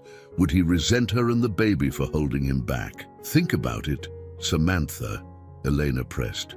Give Michael a chance to pursue his ambitions. Give yourself a chance to build a life. In a few years, when you're both established, maybe then you can reach out. But for now, this is the best choice for everyone. Tears streamed down Samantha's face as she nodded, defeated. Okay, Mom. I'll tell Michael I lost the baby. Elena's expression softened, and she pulled her daughter into a tight embrace. It's for the best, darling. You'll see. This is the right choice for all of you. Back in the present, Michael listened to Emily recount the story, his heart breaking for the young Samantha who had faced such an impossible choice. Your grandmother, Michael said, his voice tight with anger. She manipulated Samantha. She used fear and threats to keep us apart. Emily nodded, her own eyes glistening with unshed tears. Mom regretted it every day. She wanted to tell you so many times. But what? Michael pressed gently. Emily sighed. But by the time she felt ready, you were already becoming successful. Tech Vision was taking off. And Mom, she was afraid of disrupting your life. She thought it was too late. Michael shook his head, a mix of grief and frustration washing over him. It was never too late. If I had known, God, Emily, if I had known about you, I would have moved heaven and earth to be in your life. Emily reached out, tentatively taking Michael's hand. I know that now, and Mom knew it too, in the end. That's why she told me everything before she died. She wanted me to have the chance to know you, even if she couldn't be there to see it. As the weight of the revelation settled over them, Michael felt a surge of determination. He couldn't change the past, couldn't reclaim the years lost to Eleanor's manipulation and Samantha's fear, but he could shape the future. Emily, he said, his voice filled with conviction, I want you to know that from this moment on, I'm here. Whatever you need, whatever support I can offer, it's yours. We can't get back the time we lost, but we can make the most of the time we have now. Emily's eyes welled with fresh tears, but this time, a smile broke through. I'd like that, Dad. The word sent a jolt through Michael's heart, a mixture of joy and lingering sadness for all the times he should have heard it before. As they continued to talk, sharing stories and slowly bridging the gap of years lost, Michael's mind couldn't help but drift to the larger picture. The corporate intrigue at Tech Vision, the looming threat from global communications. It all seemed both vitally important and strangely insignificant in the face of this personal revelation. Emily, Michael said, his tone turning serious, I need to ask you something. You're warning at the hospital. How much do you know about what's going on at Tech Vision? Emily's expression grew somber. Not much, honestly. I overheard two men talking while I was on my clinical rotation. They mentioned your name and something about a takeover. I didn't know the details, but it sounded dangerous. Michael nodded, his mind racing. Those men, do you think you could identify them if you saw them again? Emily hesitated. Maybe. I didn't see them clearly, but I might recognize their voices. A plan began to form in Michael's mind, the corporate conspiracy and his newfound daughter. Two threads of his life that had seemed separate were now inextricably intertwined. Emily, he said, leaning forward, I know this is a lot to ask, especially given everything we've just learned, but I need your help. The situation at Tech Vision is more complicated than I initially thought, and your inside perspective could be crucial. Emily's brow furrowed. What are you asking? Exactly. Michael took a deep breath. I'm asking if you'd be willing to work with me, to help me uncover the full extent of this conspiracy and protect the company I've built. It could be dangerous, and I understand if you don't want to get involved. But I promise you, if you do, I'll do everything in my power to keep you safe. Emily was quiet for a long moment, her eyes searching Michael's face. Finally, she nodded. Okay, I'm in. Whatever you need, I'll help. Relief and a surge of paternal pride washed over Michael. Thank you, Emily. We'll take this one step at a time. For now, I think it's best if we keep our relationship quiet. The fewer people who know, the safer you'll be. As they began to discuss strategy, Michael felt a renewed sense of purpose. The road ahead would be challenging, filled with corporate intrigue and personal revelations. But with Emily by his side, he felt ready to face whatever came next. The sun was setting as Michael finally prepared to leave Emily's apartment. As he stood in the doorway, he turned back to his daughter, still marveling at the reality of her existence. "And Emily," he said softly, "I want you to know I'm sorry for not being there, for all the moments I missed. I can't change the past, but I promise you, from this day forward, you won't face anything alone." Emily's eyes shimmered with tears as she stepped forward, wrapping her arms around Michael in a tight embrace. "I know, Dad, we can't change what happened, but we can make the most of now. And that's what matters." As Michael held his daughter, he felt a shift in his world. The corporate battles, the betrayals, the looming challenges, they were all still there. But now he had something more to fight for. A family he never knew he had. A connection he never dreamed possible. Stepping out into the Brooklyn evening, Michael Johnson felt like a new man. The mystery of Emily had been solved, but a new chapter was just beginning. With his daughter by his side and a renewed determination to uncover the truth, he was ready to face whatever challenges lay ahead. The game had changed, the stakes raised higher than ever before. But for the first time in years, Michael felt truly alive, truly purposeful. The journey ahead would be difficult, but with Emily as his ally, he was prepared to fight not just for his company, but for the future they both deserved. As he climbed into his waiting car, Michael's mind was already racing with plans and strategies. The corporate world had no idea what was coming. With the combined strength of father and daughter, a force was about to be unleashed that would shake the very foundations of the business world. The stage was set, the players in position. The next act in this high-stakes drama was about to begin, and Michael Johnson was ready to take center stage. The early morning sun cast long shadows across the sleek glass exterior of TechVision's headquarters. As Michael Johnson strode through the lobby, his mind racing with plans and strategies. The events of the past few days had changed everything, and he was determined to use this newfound energy to unravel the conspiracy threatening his company.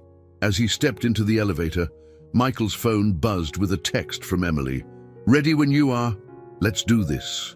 A small smile tugged at Michael's lips. The thought of working alongside his daughter, of finally having the chance to build a relationship with her, filled him with a sense of purpose he hadn't felt in years. The elevator doors opened to reveal David Green waiting in the hallway, his face a mask of concern and barely concealed anxiety. "Michael?" David greeted, falling into step beside him as they walked towards the CEO's office. "And we need to talk about the upcoming shareholders meeting. There are rumors circulating, and some of our major investors are getting nervous." Michael nodded, his expression giving nothing away. "I'm aware of the situation, David. In fact, I've been doing some investigating of my own. Why don't you join me in my office? There are a few things we need to discuss." As they entered the spacious corner office, Michael noticed David's eyes darting nervously around the room, as if searching for hidden threats. It was a subtle tell, one that Michael might have missed if he hadn't been looking for it. "Have a seat, David," Michael said, gesturing to the chairs in front of his desk. "We've known each other for a long time, haven't we?" David nodded, a flicker of confusion passing across his face. "Of course. We built this company together, Michael. You know, I've always had TechVision's best interests at heart." Michael leaned back in his chair, studying his old friend's face. "That's what I thought too. Which is why I'm having a hard time reconciling that with what I've discovered about your recent activities." David's face paled slightly, but he maintained his composure. "I'm not sure what you're referring to, Michael. If this is about the restructuring plans we discussed, I assure you, this isn't about restructuring." Michael cut him off, his voice sharp. "This is about secret meetings with global communications. This is about plans to sell out TechVision, to strip it for parts, and hand over our innovations to our biggest competitor." David's facade crumbled, his eyes widening in shock. Who told you about that? Michael's gaze was steely as he replied, "It doesn't matter how I know. What matters is that I do know, David. I know everything.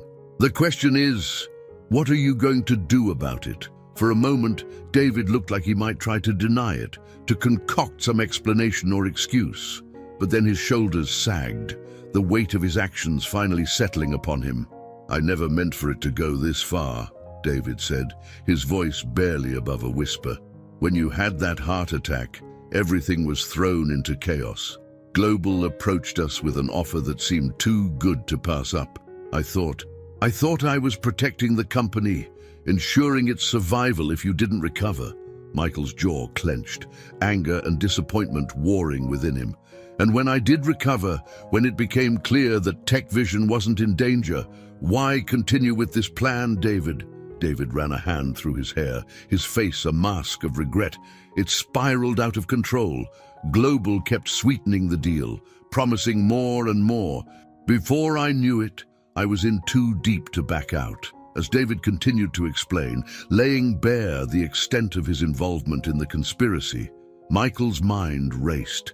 He thought of Emily, waiting to play her part in uncovering the truth. He thought of the years of friendship and trust that had been shattered in a matter of days.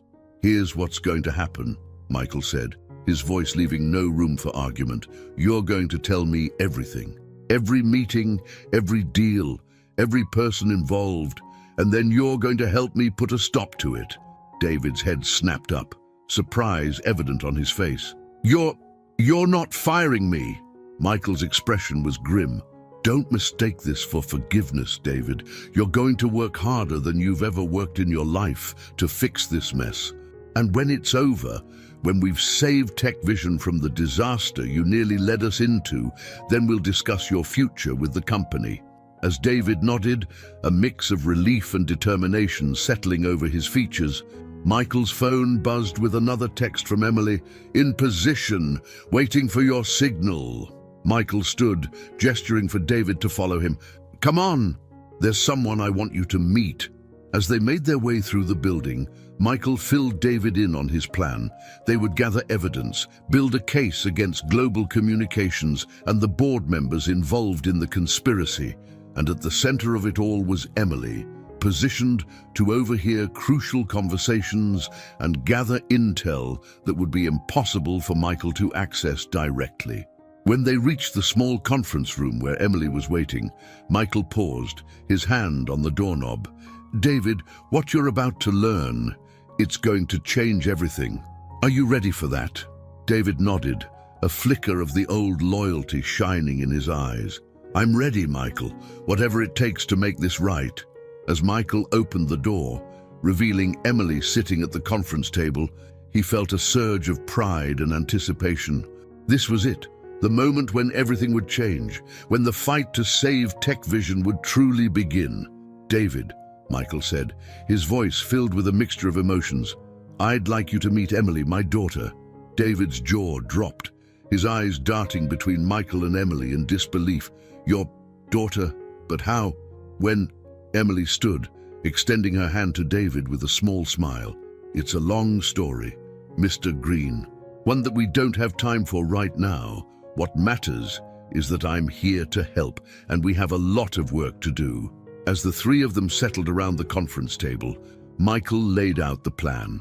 Emily would continue her clinical rotations at the hospital, keeping an ear out for any conversations between board members or Global Communications representatives. David would work from the inside, feeding them information and helping to set up meetings where crucial information could be overheard. "This isn't going to be easy," Michael warned, his gaze moving between his daughter and his oldest friend. "What we're doing, it's dangerous. If Global or the compromised board members find out what we're up to, the consequences could be severe." Emily reached out, placing her hand over her father's. "We know the risks, Dad, but this is bigger than just Tech Vision now. It's about doing what's right, about protecting the innovations that could change the world." David nodded in agreement, his face set with determination. I made a terrible mistake, Michael. Let me help make it right." As they continued to discuss strategy, refining their plan and anticipating potential obstacles, Michael felt a sense of hope growing within him. The road ahead would be challenging, filled with corporate intrigue and personal revelations, but with Emily and David by his side, he felt ready to face whatever came next. The sun was setting by the time they finished, casting a warm glow through the conference room windows. As they stood to leave, Michael pulled Emily into a tight embrace. "Be careful," he whispered, the fear and pride of a newfound father evident in his voice. If anything feels off, if you sense any danger at all, you get out. Promise me." Emily nodded against his chest. "I promise, Dad. We're in this together now." As Emily left to prepare for her next hospital shift, Michael turned to David. "You understand what's at stake here, don't you? This isn't just about saving the company. It's about protecting my daughter, about giving us a chance at the relationship we've been denied for so long." David's eyes were filled with a mixture of regret and resolve. "I understand, Michael. I won't let you down again. We'll see this through, whatever it takes." As they parted ways, each heading off to play their part in the unfolding drama, Michael felt a renewed sense of purpose. The mystery of Emily had been solved, but a new chapter was just beginning. With his daughter as his secret weapon and his old friend fighting to redeem himself, Michael Johnson was ready to take on the corporate world and anyone who dared to threaten what was his. The stage was set, the players in position. The next act in this high-stakes drama was about to begin, and Michael was determined to emerge victorious, not just for the sake of TechVision, but for the future he now dreamed of building with the daughter he had only just discovered. As he stepped out into the New York evening, Michael's mind was already racing with plans and contingencies. The corporate world had no idea what was coming. With the combined strength of father, daughter, and a friend seeking redemption, a force was about to be unleashed that would shake the very foundations of the business world. The game had changed, the stakes raised higher than ever before. But for the first time in years, Michael felt truly alive, truly purposeful. The battle to save TechVision and secure a future with Emily had begun, and Michael Johnson was ready to fight with everything he had. The bustling corridors of Mount Sinai Hospital echoed with the steady rhythm of footsteps and the soft beeping of medical equipment.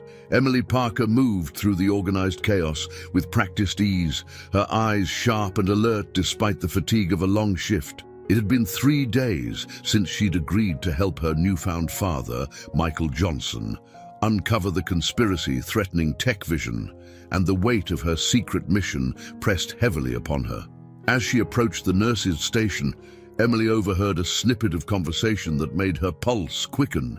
"Did you hear? Another TechVision board member was admitted last night. Stress-related, they're saying..." Emily's mind raced. This could be the opportunity they'd been waiting for. She casually made her way to the computer, pulling up the patient roster under the guise of checking her assignments. There, halfway down the list, was a name that sent a jolt of recognition through her. Richard Tanner, one of the board members Michael had mentioned as being deeply involved in the global communications deal. With practiced nonchalance, Emily volunteered to take on Mr. Tanner's care for the shift. As she made her way to his private room, she steeled herself for the task ahead. The plan was simple: gather information, keep her ears open, and report back to Michael. But the reality of what she was doing, essentially spying on a patient, made her stomach churn with guilt and anxiety. Emily took a deep breath, centering herself as she'd been taught in nursing school. She visualized a calm, professional demeanor, letting it settle over her like a protective shield. With one last steadying breath, she pushed open the door to Richard Tanner's room. The man lying in the hospital bed looked nothing like the powerful executive Emily had imagined. Richard Tanner was pale and drawn, dark circles under his eyes betraying the stress that had landed him in the hospital. As Emily approached, his gaze flickered to her, a mix of wariness and resignation in his eyes. "Good morning, Mr. Tanner." Emily said, her voice warm and professional. I'm Emily, and I'll be taking care of you during this shift. How are you feeling? Richard's response was cut off by a fit of coughing. Emily quickly poured him a glass of water, supporting his back as he sipped slowly. Thank you, Richard said, his voice hoarse. I've been better, to be honest. This whole situation, it's taken more of a toll than I expected. Emily's ears perked up at his words, but she kept her expression neutral. I'm sorry to hear that. Is there anything specific that's been causing you stress? Sometimes talking about it can help. Richard let out a bitter laugh. Unless you can turn back time and undo a series of monumentally bad decisions, I'm not sure there's much that can help. Emily's heart raced. This was it, the opening she'd been waiting for. She perched on the edge of the visitor's chair, her body language open and inviting. Sometimes an outside perspective can be helpful. If you'd like to talk, I'm here to listen. For a moment, Richard seemed to consider her offer. Then, as if a dam had broken, words began to pour out of him. I've spent my entire career building something I believed in, he began, his voice heavy with regret. Tech Vision was more than just a company to me. It was a vision of the future, a chance to make the world better through innovation. And now I've thrown it all away for what? A bigger payday. The promise of more power. Emily listened intently, her mind working overtime to process the information while maintaining her compassionate facade. It sounds like you're carrying a heavy burden, Mr. Tanner. What exactly happened? Richard's eyes darted to the door as if checking for eavesdroppers. When he spoke again, his voice was low and urgent. We made a deal with the devil. That's what happened. Global communications. They promised us the world, a merger that would make us unstoppable, but it was all a lie. Emily leaned in, her voice gentle but probing. A lie? How so? They never intended to merge, Richard said, his words tumbling out in a rush. It was a takeover from the start. They've been positioning themselves to strip Tech Vision for parts, to absorb our innovations and eliminate us as a competitor. And I helped them do it. The gravity of Richard's confession hit Emily like a physical blow. This was exactly the kind of information her father needed. But as she looked at the broken man before her, she felt a surge of unexpected sympathy. Mr. Tanner, she said carefully, it sounds like you regret your involvement in this situation. Is there anything you can do to make it right? Richard's laugh was hollow. Make it right. I'm not sure that's possible. Michael Johnson, he trusted us. He built that company from nothing, and we betrayed him. Even if I wanted to come clean, it's too late. The wheels are already in motion. Emily's mind raced. This was her chance to push, to gather more concrete information, but she had to be careful not to reveal her true motives. It's never too late to do the right thing, she said, infusing her words with conviction. If you truly believe in what Tech Vision stands for, isn't it worth fighting for? Richard's eyes met hers, a flicker of hope battling with resignation. You don't understand. The people involved in this, they're powerful, dangerous. If I were to speak out, the consequences could be severe. Emily's heart pounded in her chest.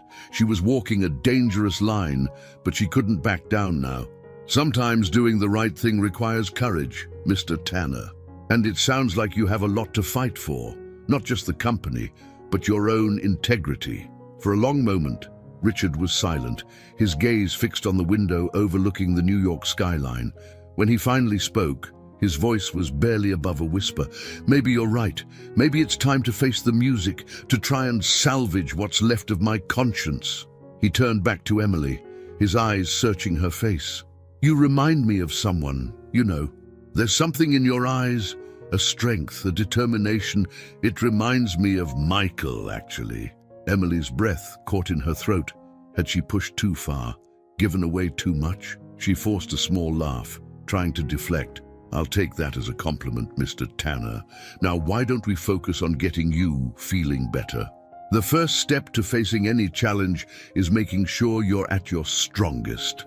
As Emily went through the motions of checking Richard's vitals and adjusting his medication, Her mind was a whirlwind of thoughts and plans. She had to get this information to her father as soon as possible. But more than that, she realized that Richard Tanner could be a powerful ally in their fight to save TechVision. The rest of her shift passed in a blur of routine tasks and stolen moments of reflection. As soon as she was off duty, Emily rushed to a quiet corner of the hospital, her fingers flying over her phone's keypad as she sent an encrypted message to Michael. Major breakthrough. Tanner admitted to hospital. Confessed involvement in global takeover plan. Seems remorseful. Potential ally? Need to meet ASAP. As she waited for a response, Emily leaned against the wall, suddenly overwhelmed by the magnitude of what she was involved in.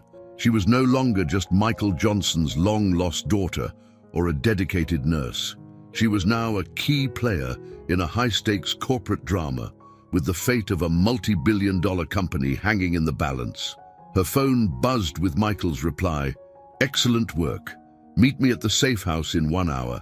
We need to strategize our next move." As Emily gathered her things and prepared to leave the hospital, she caught sight of her reflection in a window. The woman staring back at her looked different somehow, stronger, more determined.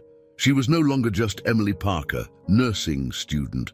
She was Emily Johnson, daughter of a tech mogul, and she was ready to fight for her newfound family and the future they deserved.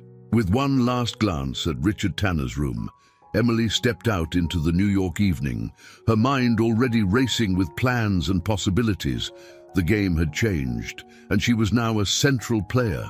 As she hailed a taxi to take her to the safe house, Emily felt a mix of fear and exhilaration coursing through her veins. The stage was set for the next act in this high-stakes drama, and Emily was determined to play her part to perfection.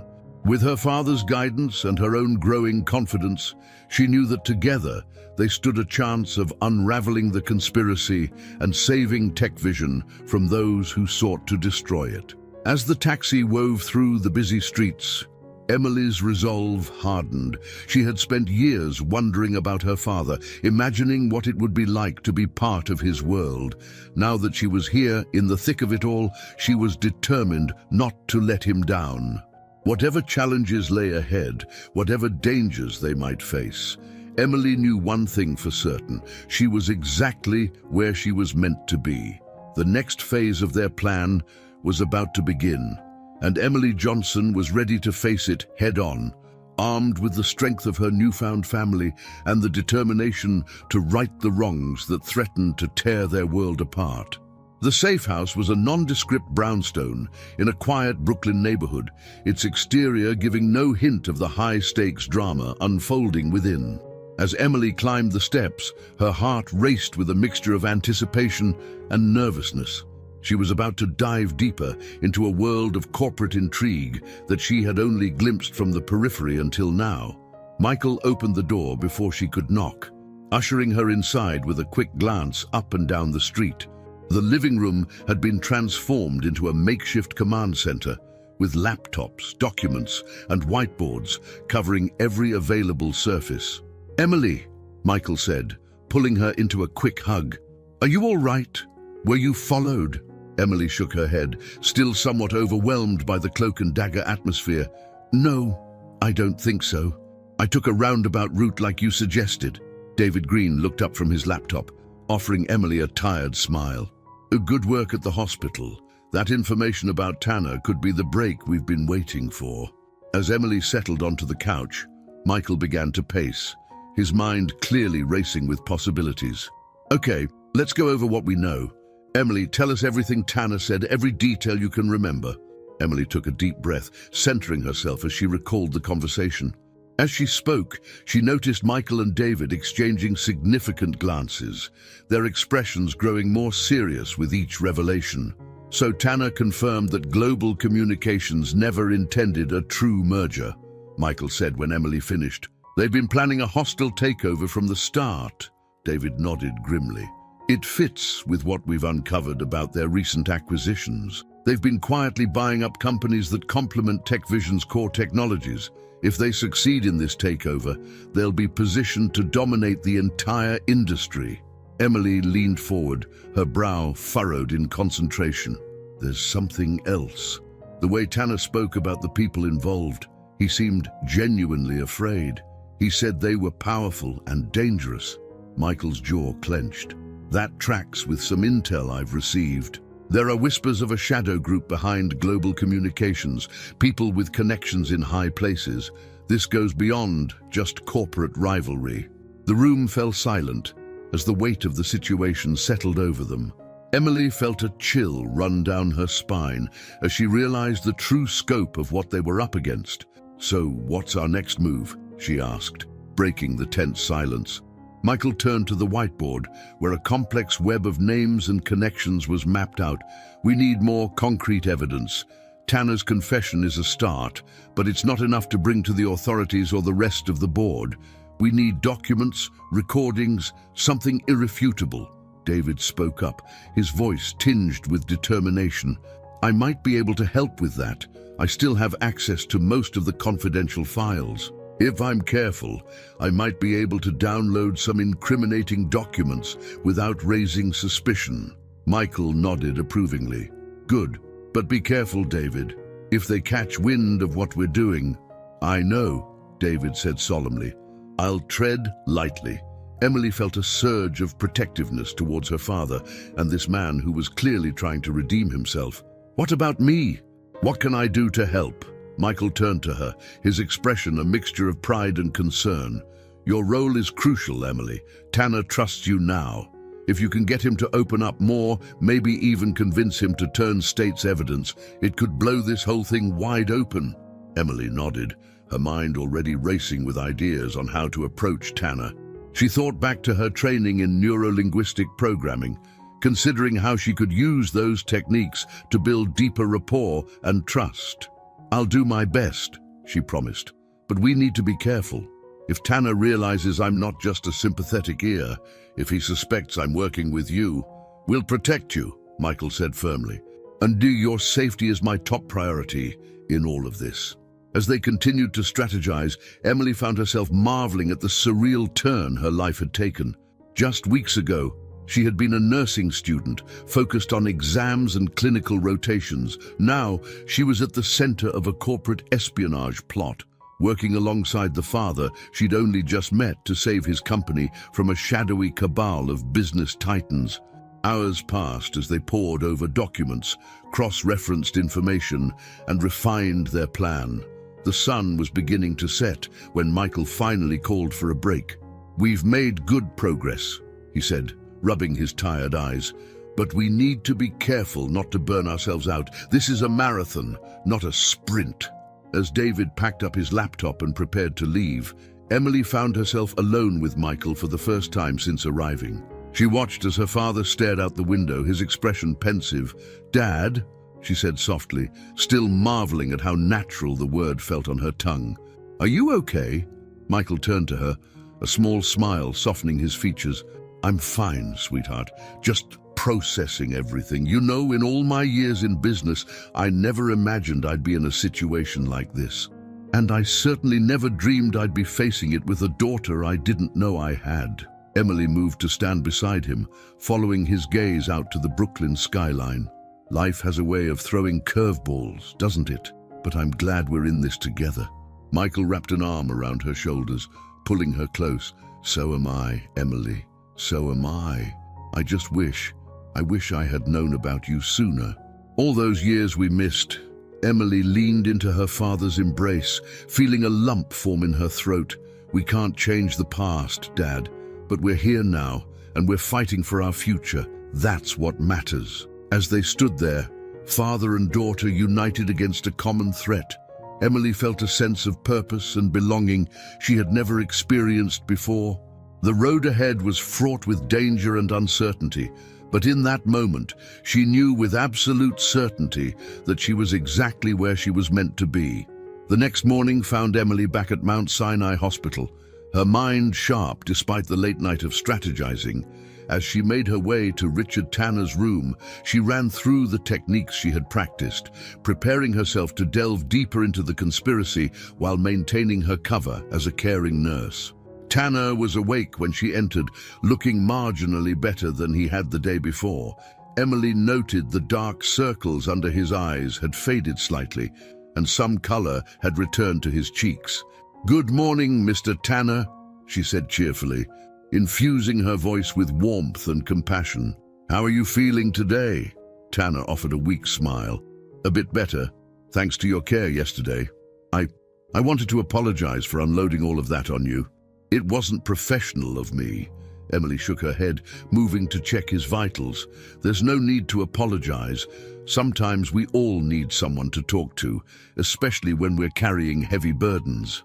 As she worked, Emily carefully steered the conversation back to the topics they had discussed the day before, using subtle prompts and open-ended questions to encourage Tanner to open up further. "You mentioned yesterday that you felt like you had betrayed Michael Johnson's trust," she said softly. "Have you considered reaching out to him, explaining the situation?" Tanner's expression darkened. "It's not that simple.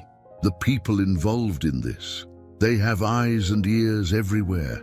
If they even suspected I was thinking of coming clean." Emily leaned in, her voice low and earnest. "Mr. Tanner, I may just be a nurse, but I've seen enough in my time here to know that living with that kind of fear and guilt can be more damaging than any external threat. Sometimes, doing the right thing requires courage, but it also brings its own kind of peace." She watched as her words seemed to resonate with Tanner, his eyes flickering with a mix of fear and resolve. Emily pressed on, using the rapport-building techniques she had studied. "You struck me as someone who once believed in something bigger than yourself," she said, mirroring Tanner's body language to create a sense of connection. "The way you spoke about tech vision, about innovation and making the world better, that passion doesn't just disappear, it's still there, isn't it?" Tanner nodded slowly, his gaze distant. "It is. God help me, but it is. I've tried to justify my actions, to tell myself it was for the greater good, but deep down, I know I've lost my way."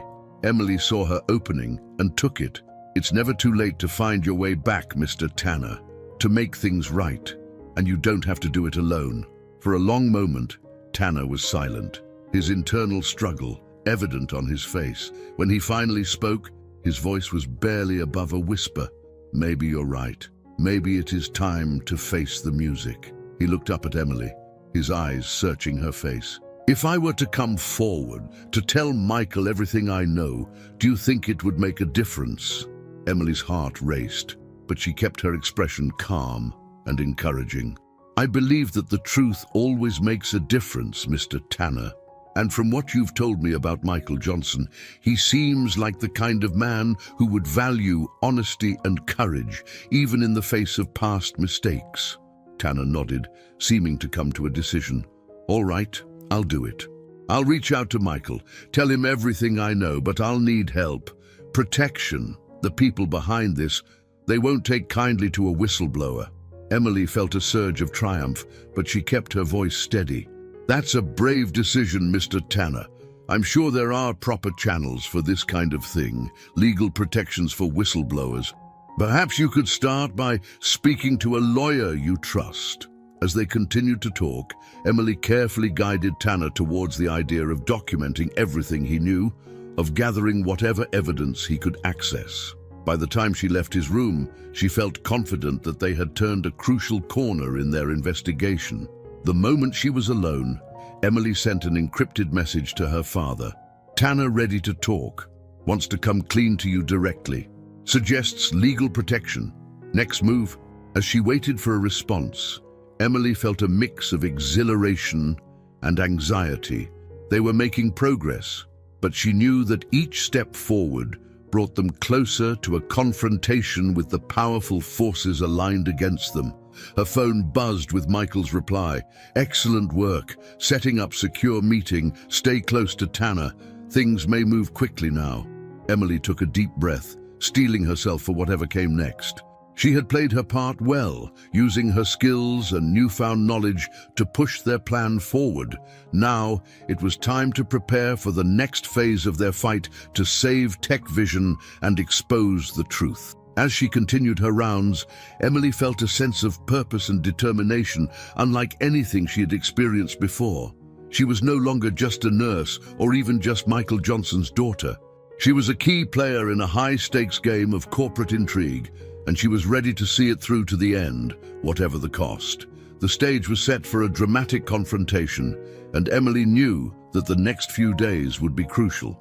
With Tanner's cooperation, they might finally have the evidence they needed to bring down the conspiracy and save TechVision. But the road ahead was fraught with danger, and Emily knew that she and her father would need every ounce of courage and cunning they possessed to emerge victorious. As the day wore on, Emily found herself constantly alert, watching for any sign that their activities had been discovered. The weight of their secret mission pressed heavily upon her, but she drew strength from the knowledge that she was fighting alongside her father, working to right a wrong and protect the company he had built from nothing. The pieces were falling into place, and Emily Johnson was ready to face whatever challenges lay ahead. The next act in this high-stakes drama was about to unfold, and she was determined to play her part to perfection. The early morning sun cast long shadows across the sleek glass exterior of TechVision's headquarters as Michael Johnson strode through the lobby, his mind racing with plans and strategies. The events of the past few days had changed everything, and he was determined to use this newfound energy to unravel the conspiracy threatening his company. As he stepped into the elevator, Michael's phone buzzed with a text from Emily. "Ready when you are. Let's do this." A small smile tugged at Michael's lips. The thought of working alongside his daughter, of finally having the chance to build a relationship with her, filled him with a sense of purpose he hadn't felt in years. The elevator doors opened to reveal David Green waiting in the hallway, his face a mask of concern and barely concealed anxiety. "Michael?" David greeted, falling into step beside him as they walked towards the CEO's office. "And we need to talk about the upcoming shareholders meeting. There are rumors circulating, and some of our major investors are getting nervous." Michael nodded, his expression giving nothing away. "I'm aware of the situation, David. In fact, I've been doing some investigating of my own. Why don't you join me in my office? There are a few things we need to discuss." As they entered the spacious corner office, Michael noticed David's eyes darting nervously around the room, as if searching for hidden threats. It was a subtle tell, one that Michael might have missed if he hadn't been looking for it. "Have a seat, David," Michael said, gesturing to the chairs in front of his desk. "We've known each other for a long time, haven't we?" David nodded, a flicker of confusion passing across his face. "Of course. We built this company together, Michael. You know, I've always had TechVision's best interests at heart." Michael leaned back in his chair, studying his old friend's face. "That's what I thought too. Which is why I'm having a hard time reconciling that with what I've discovered about your recent activities." David's face paled slightly, but he maintained his composure. "I'm not sure what you're referring to, Michael. If this is about the restructuring plans we discussed, I assure you, this isn't about restructuring." Michael cut him off, his voice sharp. "This is about secret meetings with global communications. This is about plans to sell out TechVision, to strip it for parts, and hand over our innovations to our biggest competitor." David's facade crumbled, his eyes widening in shock. Who told you about that?" Michael's gaze was steely as he replied. "It doesn't matter how I know. What matters is that I do know, David. I know everything. The question is, what are you going to do about it?" For a moment, David looked like he might try to deny it, to concoct some explanation or excuse. But then his shoulders sagged, the weight of his actions finally settling upon him. "I never meant for it to go this far," David said, his voice barely above a whisper. "When you had that heart attack, everything was thrown into chaos. Global approached us with an offer that seemed too good to pass up. I thought I was protecting the company, ensuring its survival if you didn't recover." Michael's jaw clenched, anger and disappointment warring within him. "And when I did recover, when it became clear that TechVision wasn't in danger, why continue with this plan, David?" David ran a hand through his hair, his face a mask of regret. It spiraled out of control. Global kept sweetening the deal, promising more and more. Before I knew it, I was in too deep to back out. As David continued to explain, laying bare the extent of his involvement in the conspiracy, Michael's mind raced. He thought of Emily, waiting to play her part in uncovering the truth. He thought of the years of friendship and trust that had been shattered in a matter of days. "Here's what's going to happen," Michael said, his voice leaving no room for argument. "You're going to tell me everything. Every meeting, every deal, every person involved, and then you're going to help me put a stop to it." David's head snapped up, surprise evident on his face. You're not firing me." Michael's expression was grim. "Don't mistake this for forgiveness, David.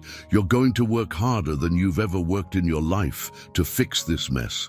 And when it's over, when we've saved Tech Vision from the disaster you nearly led us into, then we'll discuss your future with the company." As David nodded, a mix of relief and determination settling over his features, Michael's phone buzzed with another text from Emily. "In position, waiting for your signal." Michael stood, gesturing for David to follow him. "Come on, there's someone I want you to meet." As they made their way through the building, Michael filled David in on his plan. They would gather evidence, build a case against Global Communications and the board members involved in the conspiracy. And at the center of it all was Emily, positioned to overhear crucial conversations and gather intel that would be impossible for Michael to access directly. When they reached the small conference room where Emily was waiting, Michael paused, his hand on the doorknob. "David, what you're about to learn, it's going to change everything. Are you ready for that?" David nodded, a flicker of the old loyalty shining in his eyes. "I'm ready, Michael, whatever it takes to make this right." As Michael opened the door, revealing Emily sitting at the conference table, he felt a surge of pride and anticipation. This was it, the moment when everything would change, when the fight to save Tech Vision would truly begin. "David," Michael said, his voice filled with a mixture of emotions, "I'd like you to meet Emily, my daughter." David's jaw dropped, his eyes darting between Michael and Emily in disbelief.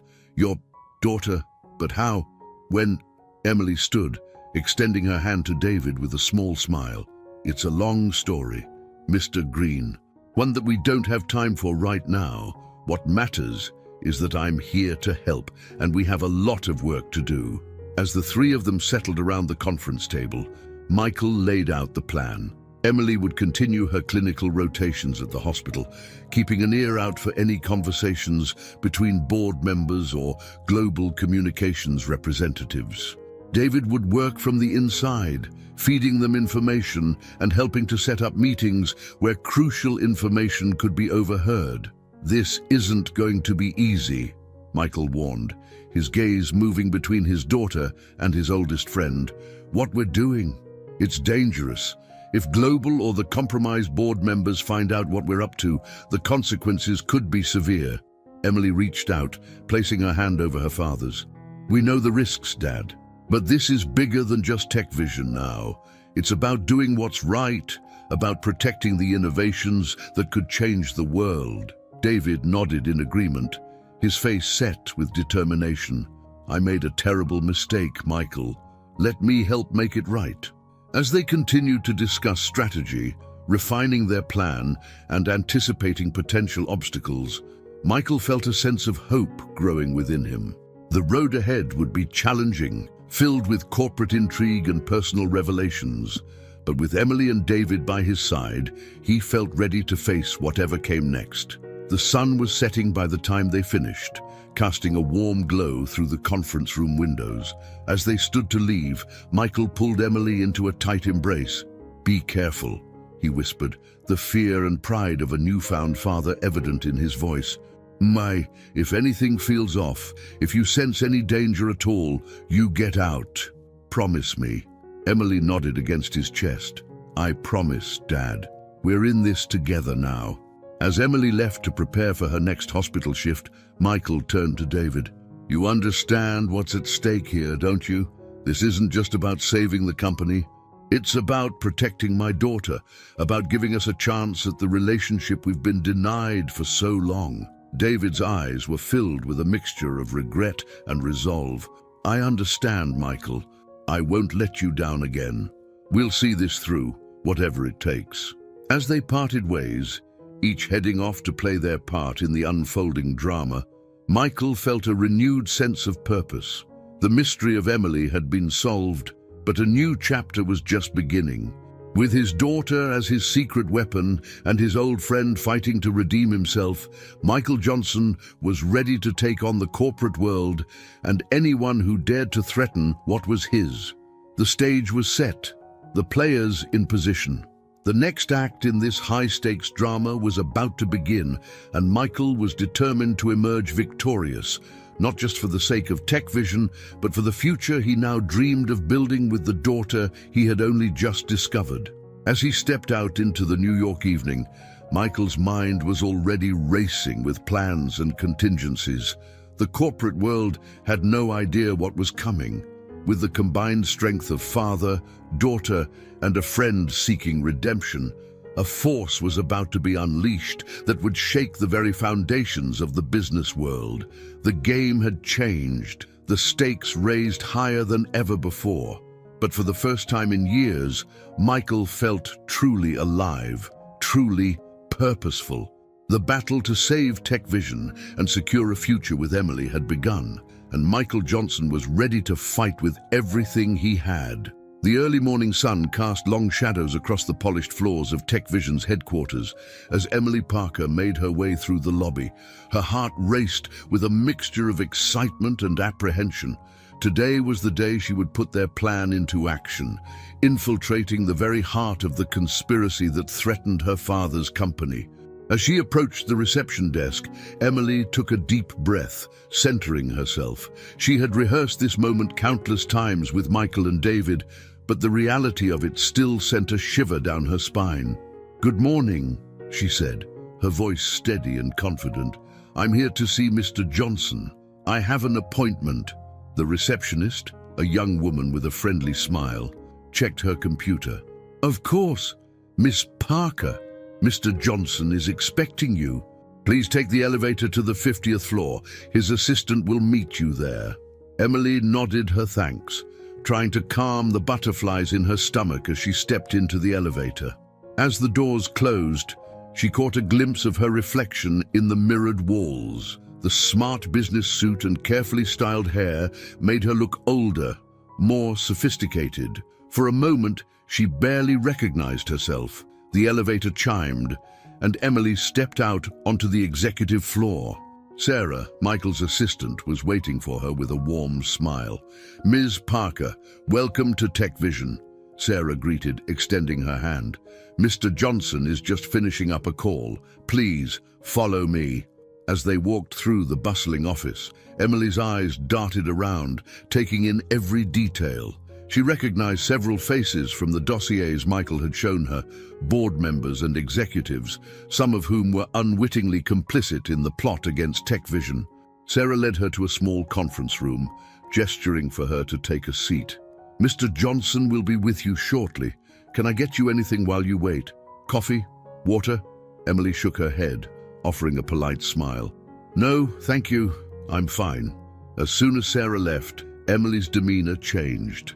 She moved quickly to the computer terminal in the corner of the room, pulling a small USB drive from her purse. With practiced ease, she inserted the drive and began the process of copying files, financial records, emails, anything that might provide evidence of the conspiracy. Her heart pounded in her chest as she worked, acutely aware that discovery would mean not only the failure of their plan, but potentially serious legal consequences. But Emily pushed the fear aside, focusing on the task at hand. Just as the file transfer completed, Emily heard footsteps approaching. She quickly removed the USB drive, tucking it safely away in her purse, and returned to her seat. Seconds later, the door opened and Michael strode in. "Miss Parker," he said loudly, for the benefit of anyone who might be listening, "thank you for coming in today. I hope you didn't have any trouble finding us." Emily stood, shaking Michael's hand firmly. Not at all, Mr. Johnson. Thank you for taking the time to meet with me. As Michael closed the door, his expression softened. He pulled Emily into a quick, tight hug. "Are you okay?" he whispered. "Did you get what we needed?" Emily nodded, her voice low. "I think so. But Dad, there's something else. On my way up, I overheard two men talking about a meeting tonight. Something big is going down." Michael's brow furrowed. "Did you recognize them?" "One of them was Richard Tanner," Emily replied. "The other, I'm not sure, but from the way they were talking, he seemed to be from Global Communications." Michael's jaw clenched. This could be it. The final piece we need to bring everything crashing down. For the next hour, Michael and Emily went through the motions of a job interview, loudly discussing a fictional position for anyone who might be eavesdropping. But in hushed tones and subtle gestures, they planned their next move.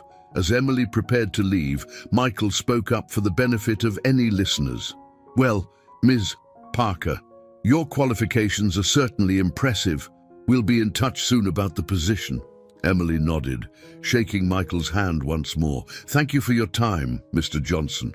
I'd look forward to hearing from you." As she made her way back through the office, Emily felt the weight of the USB drive in her purse, heavy with the potential to change everything. But she knew their work was far from over.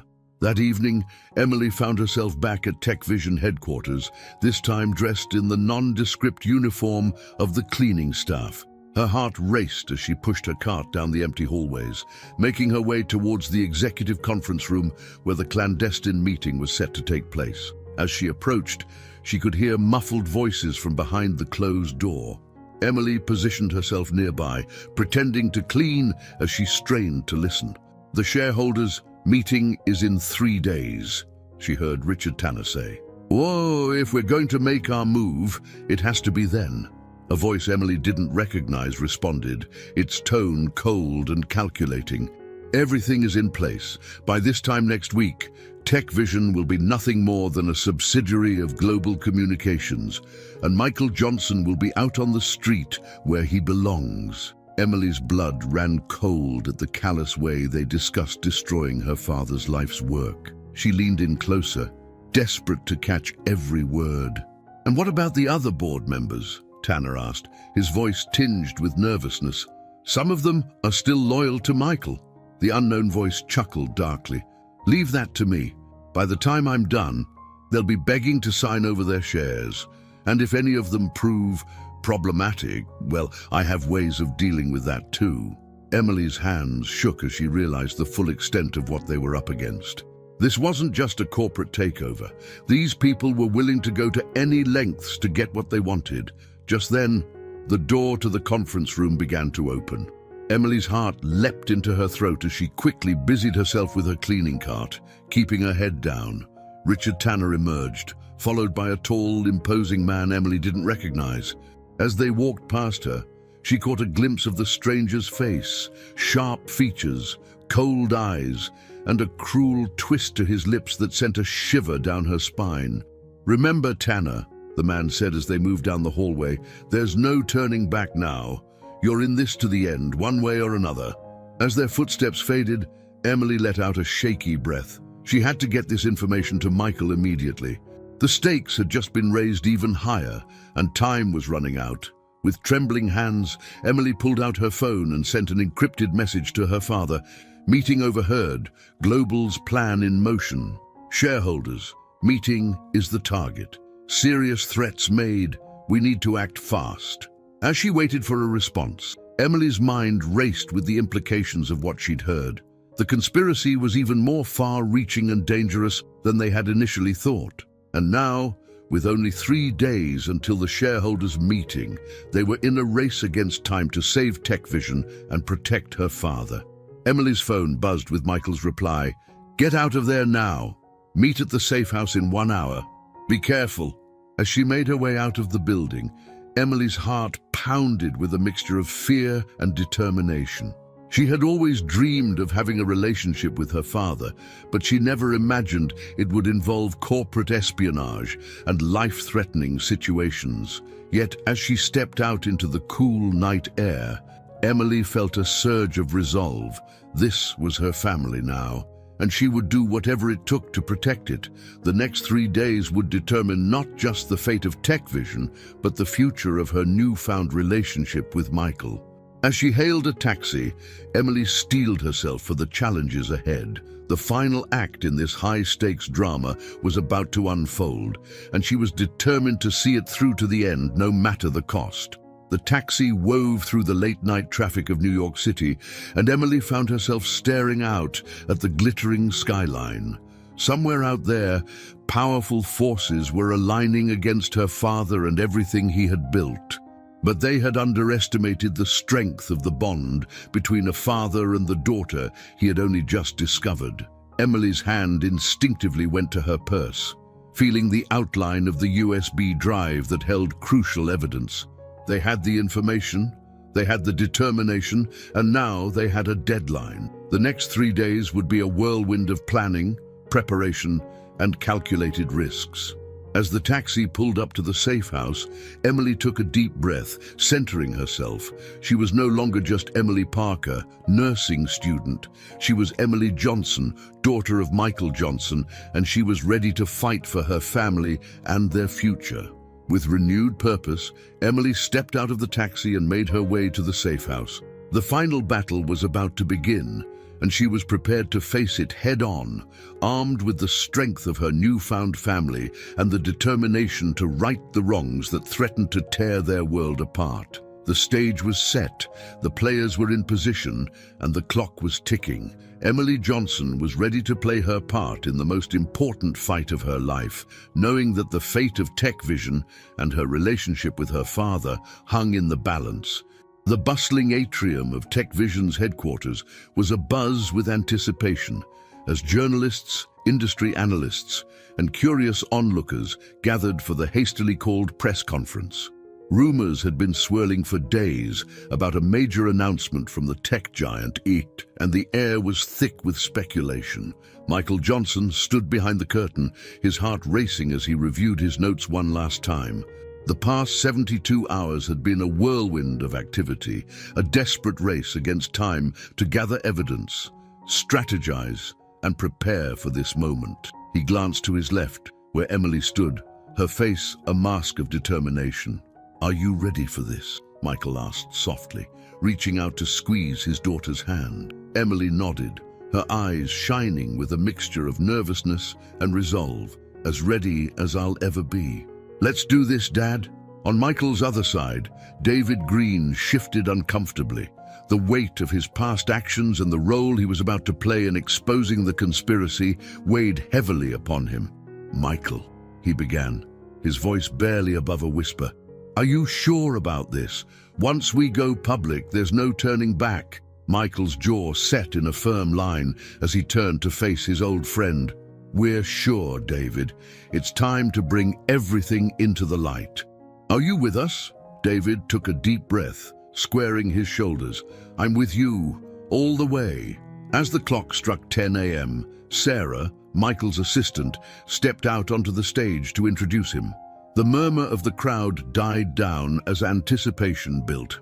"Ladies and gentlemen, please welcome the CEO and founder of TechVision, Mr. Michael Johnson." Michael strode onto the stage, his presence commanding immediate attention. As he approached the podium, he could feel the weight of countless eyes upon him. Cameras flashed, and the soft whir of video equipment filled the air. "Good morning," Michael began, his voice steady and clear. "Thank you all for coming on such short notice. I've called this press conference to address some serious issues that have come to light regarding TechVision and its future." He paused, letting the gravity of his words sink in. The room was silent, every person hanging on his next words. "For the past several weeks, I have been investigating a conspiracy within TechVision, a plot to sell out our company, to hand over our innovations and our future to our biggest competitor, Global Communications." A collective gasp rippled through the crowd, followed by a flurry of whispers and the furious scribbling of reporters' pens. Michael held up a hand, calling for silence. I know these are serious allegations, but I stand before you today with irrefutable evidence of this conspiracy. Evidence that implicates not only members of TechVision's board, but also high-ranking executives at Global Communications. He gestured to the large screen behind him, where a series of emails, financial records, and transcribed conversations began to appear. What you're seeing now is just a small sample of the evidence we've uncovered. It details secret meetings, undisclosed financial transactions, and plans to manipulate TechVision's stock price to facilitate a hostile takeover. As Michael continued to lay out the evidence, the room erupted into a frenzy of questions and exclamations. Reporters shouted for clarification, while industry analysts furiously tapped away at their tablets, trying to process the bombshell revelations. "Mr. Johnson," a voice called out from the crowd. "Okay, are you saying that members of your own board were involved in this conspiracy?" Michael nodded grimly. "Yes, I am. And I want to be clear, this goes beyond just corporate maneuvering. The individuals involved were willing to go to extreme lengths to achieve their goals, including threats and intimidation." Another reporter stood up. "What about Global Communications? How deep does their involvement go?" "Our investigation has revealed that this conspiracy reaches the highest levels of Global's leadership," Michael replied. "We have evidence of their CEO, Jonathan Ryder, personally orchestrating key aspects of this takeover attempt." As Michael continued to field questions, Emily watched from the wings, her heart swelling with pride. This was the moment they had been working towards, the culmination of their efforts to save TechVision and expose the truth. Suddenly, a commotion at the back of the room caught Emily's attention. She saw Richard Tanner pushing his way through the crowd, his face a mask of panic and anger. "Johnson!" Tanner shouted, his voice cutting through the noise. "You have no idea what you're doing. You're going to destroy everything." Security guards moved to intercept Tanner, but Michael held up a hand, stopping them. "Let him speak," he said, his voice calm but firm. As Tanner reached the front of the room, Michael addressed him directly. "Mr. Tanner, would you like to add anything to what I've presented here today? Perhaps you'd like to explain your role in this conspiracy." Tanner's face paled as he realized the extent of Michael's knowledge. For a moment, he looked like he might try to deny everything, but then something in him seemed to break. "It wasn't supposed to go this far," Tanner said, his voice cracking. "We thought we were doing what was best for the company, but it spiraled out of control. Ryder, he has connections, powerful people backing him. He made it clear that if we didn't cooperate, there would be consequences." A hush fell over the room as Tanner's impromptu confession unfolded. Reporters leaned in, hanging on every word, while cameras continued to flash, capturing the dramatic moment. Michael's expression softened slightly as he addressed Tanner. "Thank you for your honesty, Richard. It's not too late to make this right. Will you be willing to provide a full statement to the authorities?" Tanner nodded, his shoulders sagging with what looked like relief. Yes, I'll tell them everything." As security escorted Tanner from the room, Michael turned back to the assembled press. "Ladies and gentlemen, what you've witnessed here today is just the beginning. TechVision is committed to full transparency as we work to root out this corruption and rebuild the trust of our shareholders, our employees, and the public." He paused, his gaze sweeping across the room. "But I want to be clear, TechVision is not just a company. It's a vision for the future, a commitment to innovation that can change the world for the better. We will not let the actions of a few corrupt individuals destroy that vision." As Michael continued to speak, outlining TechVision's plans for the future and their commitment to ethical business practices, Emily felt a tap on her shoulder. She turned to see David, his face pale but determined. "It's time," he said softly. Emily nodded, taking a deep breath to steady herself. This was the moment they had prepared for, the final piece of their plan to expose the full extent of the conspiracy. As Michael wrapped up his statement, he gestured towards the side of the stage. "Before we open the floor for questions, There's someone else you need to hear from, someone who has been instrumental in uncovering this conspiracy and bringing the truth to light." Emily stepped out onto the stage, her heart pounding but her steps steady.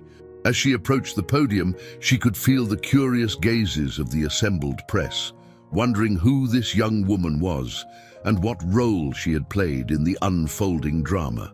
Michael placed a hand on Emily's shoulder, a gesture of support and pride. "Ladies and gentlemen, I'd like to introduce you to Emily Johnson, my daughter." A collective gasp rippled through the crowd, followed by an explosion of questions and exclamations. Emily raised her hands, calling for silence, her voice steady as she began to speak. "Good morning, my name is Emily Johnson, and until a few weeks ago, I was just a nursing student with no connection to tech vision or the corporate world. But a chance encounter at the hospital where I work led me to uncover a plot that threatened not just this company, but the very ideals of innovation and progress that it stands for." As Emily recounted her role in the investigation, detailing the risks she had taken and the evidence she had gathered, the room hung on her every word. She spoke of overheard conversations, of clandestine meetings in hospital rooms, of the moment she realized the true extent of the danger they were facing. "I stand before you today, not just as Michael Johnson's daughter, but as someone who believes in the power of truth and the importance of doing what's right, no matter the cost," Emily concluded, her voice ringing with conviction. As the press conference continued, with Michael and Emily fielding questions and providing further details, the story of TechVision's fight against corruption began to take shape. Reporters furiously typed on their laptops, while news anchors delivered breathless updates to their networks. By the time the press conference concluded, it was clear that the landscape of the tech industry had been irrevocably changed. The hashtag #TechVisionExposed was trending worldwide, and social media was ablaze with discussions about corporate ethics and the power of whistleblowers. As Michael and Emily made their way off the stage, they were met by David, who had been watching from the wings. "You did it," David said, his voice filled with a mixture of awe and relief. "You actually pulled it off," Michael nodded, pulling both Emily and David into a tight embrace. "We did it," he corrected. "All of us together." As they stood there, surrounded by the chaos of the aftermath, Emily felt a sense of closure washing over her. The journey that had begun with a mysterious warning in a hospital room had led her here, to a place she never could have imagined. But as they broke apart, all three aware that their work was far from over, Emily caught sight of a familiar face in the crowd. The man she had seen with Tanner, the one with the cold eyes and cruel smile. He was watching them intently, his expression unreadable. A chill ran down Emily's spine as she realized that while they had won this battle, the war was far from over. The forces aligned against them were powerful and far-reaching, and they would not take this defeat lying down. As if sensing her unease, Michael squeezed Emily's hand. "Are you okay?" he asked softly. Emily nodded, forcing a smile. "I'm fine, Dad. Just processing everything." As they made their way through the crowd, fielding congratulations and dodging further questions from persistent reporters, Emily couldn't shake the feeling that they were standing on the precipice of something even bigger than they had imagined. The truth had been exposed, but at what cost? And what challenges still lay ahead for the newly united Johnson family and the company they had fought so hard to protect? As they stepped out into the bright New York sunlight, Emily knew one thing for certain: whatever came next, they would face it together. The bond between father and daughter, forged in the crucible of this conspiracy, was stronger than any corporate machination or shadowy threat. The next chapter of their story was about to begin, and Emily Johnson was ready to face it head-on, armed with the truth, the love of her newfound family, and the determination to see justice done, no matter the cost. The aftermath of the press conference was a whirlwind of activity that swept through TechVision like a tsunami. The once bustling halls of the corporate headquarters now buzzed with a different kind of energy, a mixture of shock, confusion, and for some, a palpable sense of fear. Michael Johnson stood in his office, gazing out at the New York skyline as the late afternoon sun cast long shadows across the city. The events of the past few hours played on a loop in his mind, each revelation and confrontation etched into his memory with crystal clarity. A soft knock at the door broke his reverie. "Come in," he called, turning to see Emily enter, her face a mixture of exhaustion and determination.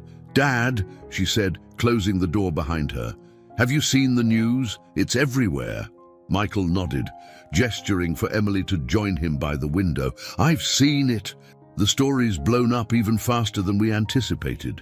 As they stood side by side, looking out at the city they had just shaken to its core, Emily couldn't help but feel a sense of surreal detachment. Just weeks ago, she had been a nursing student with no connection to this world of high-stakes corporate intrigue.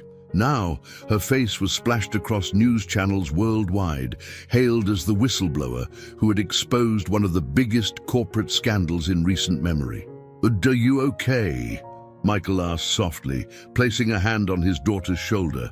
"I know this isn't what you signed up for when you decided to warn me about the board meeting." Emily turned to her father, a small smile playing at the corners of her mouth. "Honestly, I'm not sure. It's all happening so fast, but I don't regret it, not for a second. We did the right thing, Dad." Michael's eyes shone with pride as he pulled Emily into a tight embrace. "We did, sweetheart, and I couldn't have done it without you." Their moment of quiet reflection was interrupted by another knock, more urgent this time. David Green burst in, his face pale and his eyes wide with barely contained panic.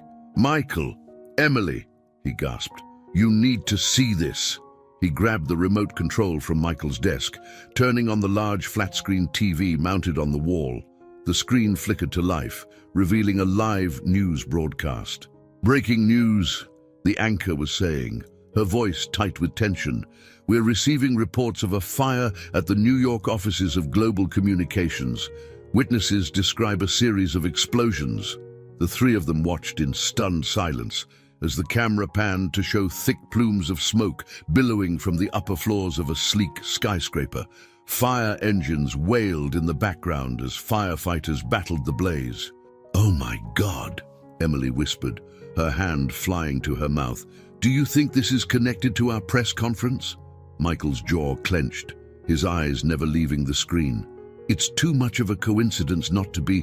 David, get me everything you can on this. I want to know who was in that building, what floors were affected, everything." As David rushed out to gather information, Michael turned to Emily, his expression grave. "This is escalating faster than we anticipated. Whoever is behind this conspiracy, they're not going to go down without a fight." Emily nodded, her mind racing. "What's our next move?" Before Michael could respond, his phone buzzed with an incoming call. The caller ID made his blood run cold. Jonathan Ryder, CEO of Global Communications.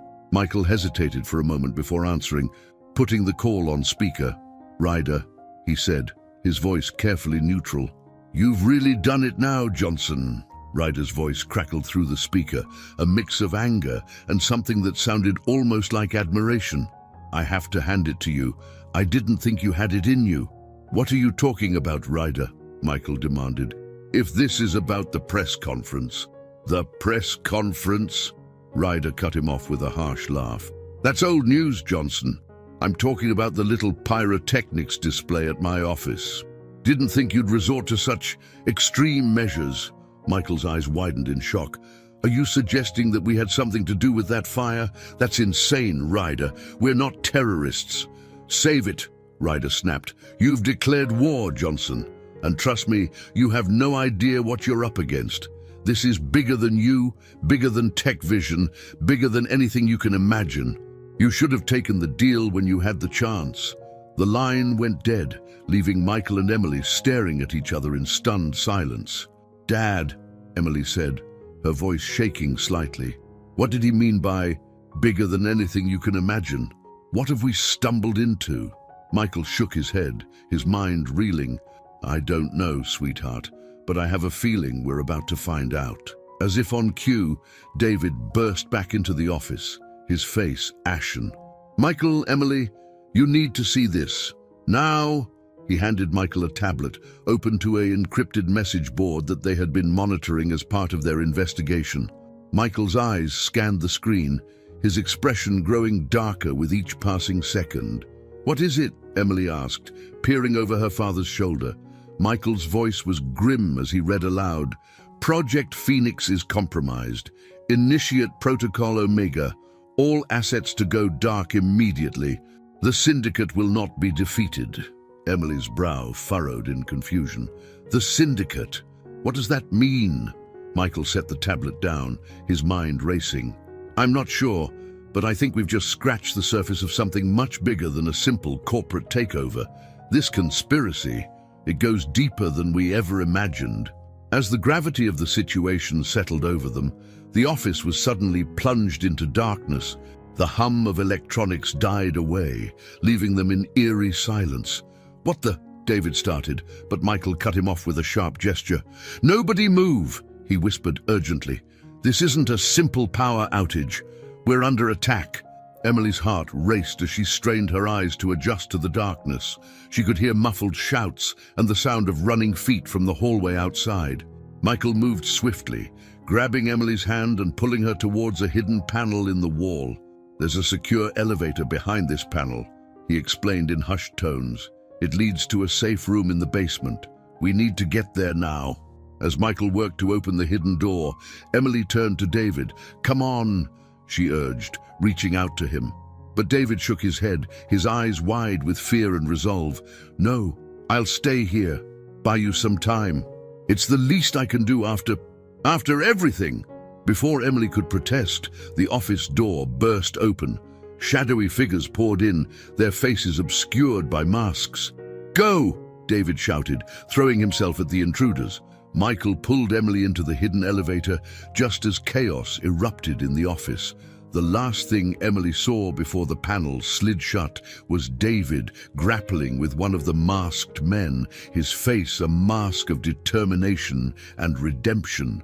As the elevator descended rapidly, Emily clung to her father, her mind reeling from the sudden turn of events. "Dad," she whispered, her voice shaking, "what's happening? Who are those people?" Michael's jaw was set in a grim line as he replied, "I don't know, sweetheart, but I have a feeling we're about to find out just how deep this rabbit hole goes." The elevator came to a stop, and the doors slid open to reveal a state-of-the-art safe room. As they stepped inside, the heavy doors sealed behind them with a resounding thud. Michael moved quickly to a bank of computers, his fingers flying over the keyboards as he brought systems online. Screens flickered to life, showing security camera feeds from throughout the building. Emily gasped as she saw the chaos unfolding on the executive floor. Masked intruders were methodically searching offices, while Tech Vision employees huddled in fear or tried to fight back.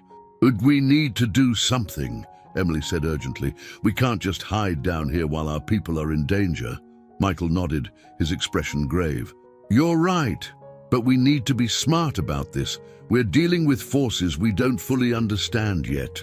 As they watched the screens, trying to piece together what was happening, Emily couldn't shake the feeling that this was just the beginning of something much bigger and more dangerous than they had ever anticipated. The press conference had exposed a corporate conspiracy, but it had also stirred up a hornet's nest of shadowy organizations and hidden agendas. As father and daughter stood side by side in the secure bunker, they knew that the real fight was just beginning. The world above them was in chaos, a storm of violence and secrets unleashed by their actions. But in that moment, Emily felt a surge of determination. They had started this, and they would see it through to the end, no matter the cost. As Michael worked frantically at the computers, coordinating with security and trying to regain control of the situation, Emily's mind raced with possibilities. Who were these intruders? What was the syndicate? And how deep did this conspiracy really go? One thing was certain: their lives would never be the same again. The journey that had begun with a simple warning in a hospital room had led them to this moment, standing on the precipice of a mystery that threatened to shake the foundations of the corporate world and beyond. As alarms blared and the screens showed more masked figures pouring into the building, Emily steeled herself for whatever came next. She had found her father, uncovered a massive conspiracy, and helped expose the truth to the world. Now, it was time to face the consequences of their actions and unravel the deeper mystery that lay at the heart of it all. The next chapter of their story was about to unfold, and Emily Johnson was ready to face it head-on, armed with the love of her newfound family, the strength of her convictions, and the determination to see justice done, no matter the cost. The soft hum of computers and the rhythmic beeping of security systems filled the air of the underground safe room as Michael Johnson and his daughter Emily huddled around a bank of monitors. The screens displayed a chaotic scene unfolding in the Tech Vision headquarters above them, masked intruders methodically sweeping through offices while terrified employees cowered or fought back in vain. "Dad, we have to do something," Emily urged, her voice tight with tension. We can't just stay down here while our people are in danger." Michael nodded grimly, his fingers flying over a keyboard as he attempted to regain control of the building's security systems. "You're right, sweetheart, but we need to be smart about this.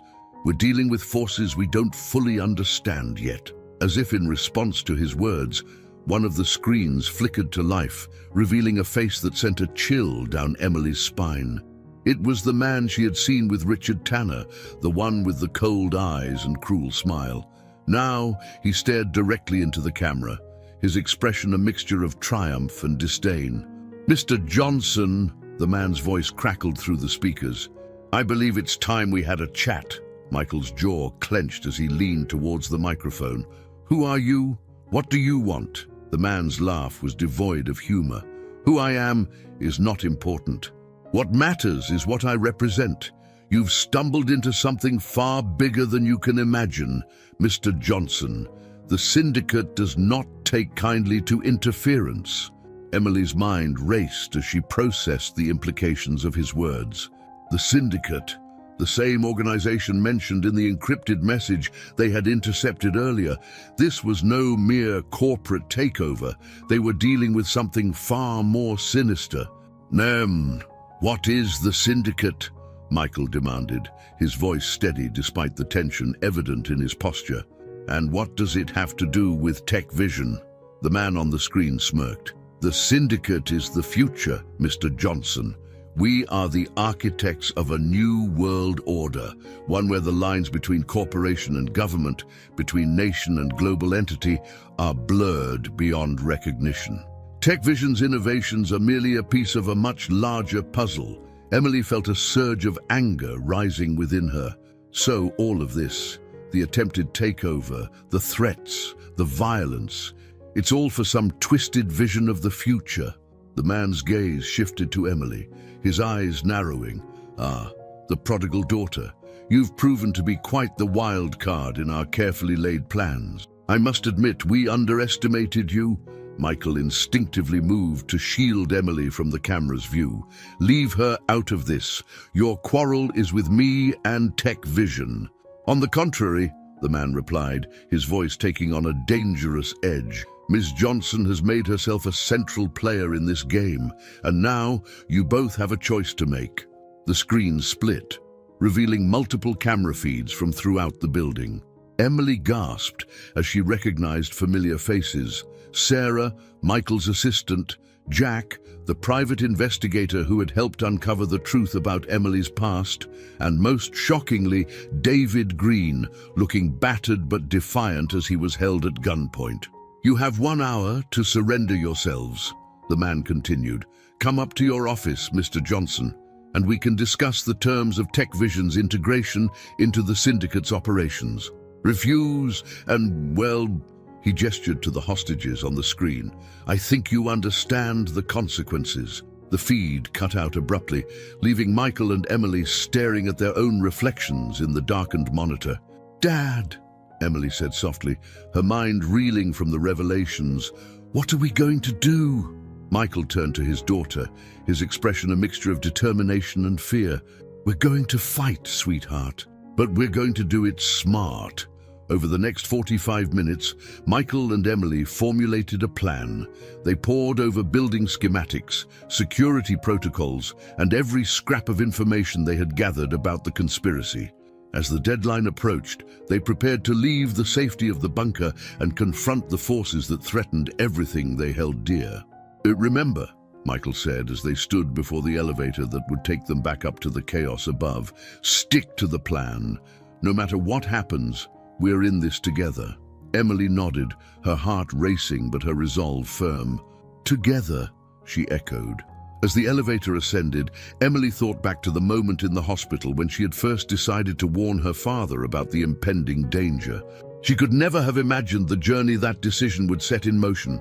A journey that had led her to discover her true heritage, to uncover a vast conspiracy, and now to face off against a shadowy organization with global ambitions. The elevator doors slid open, revealing the eerily quiet executive floor of Tech Vision.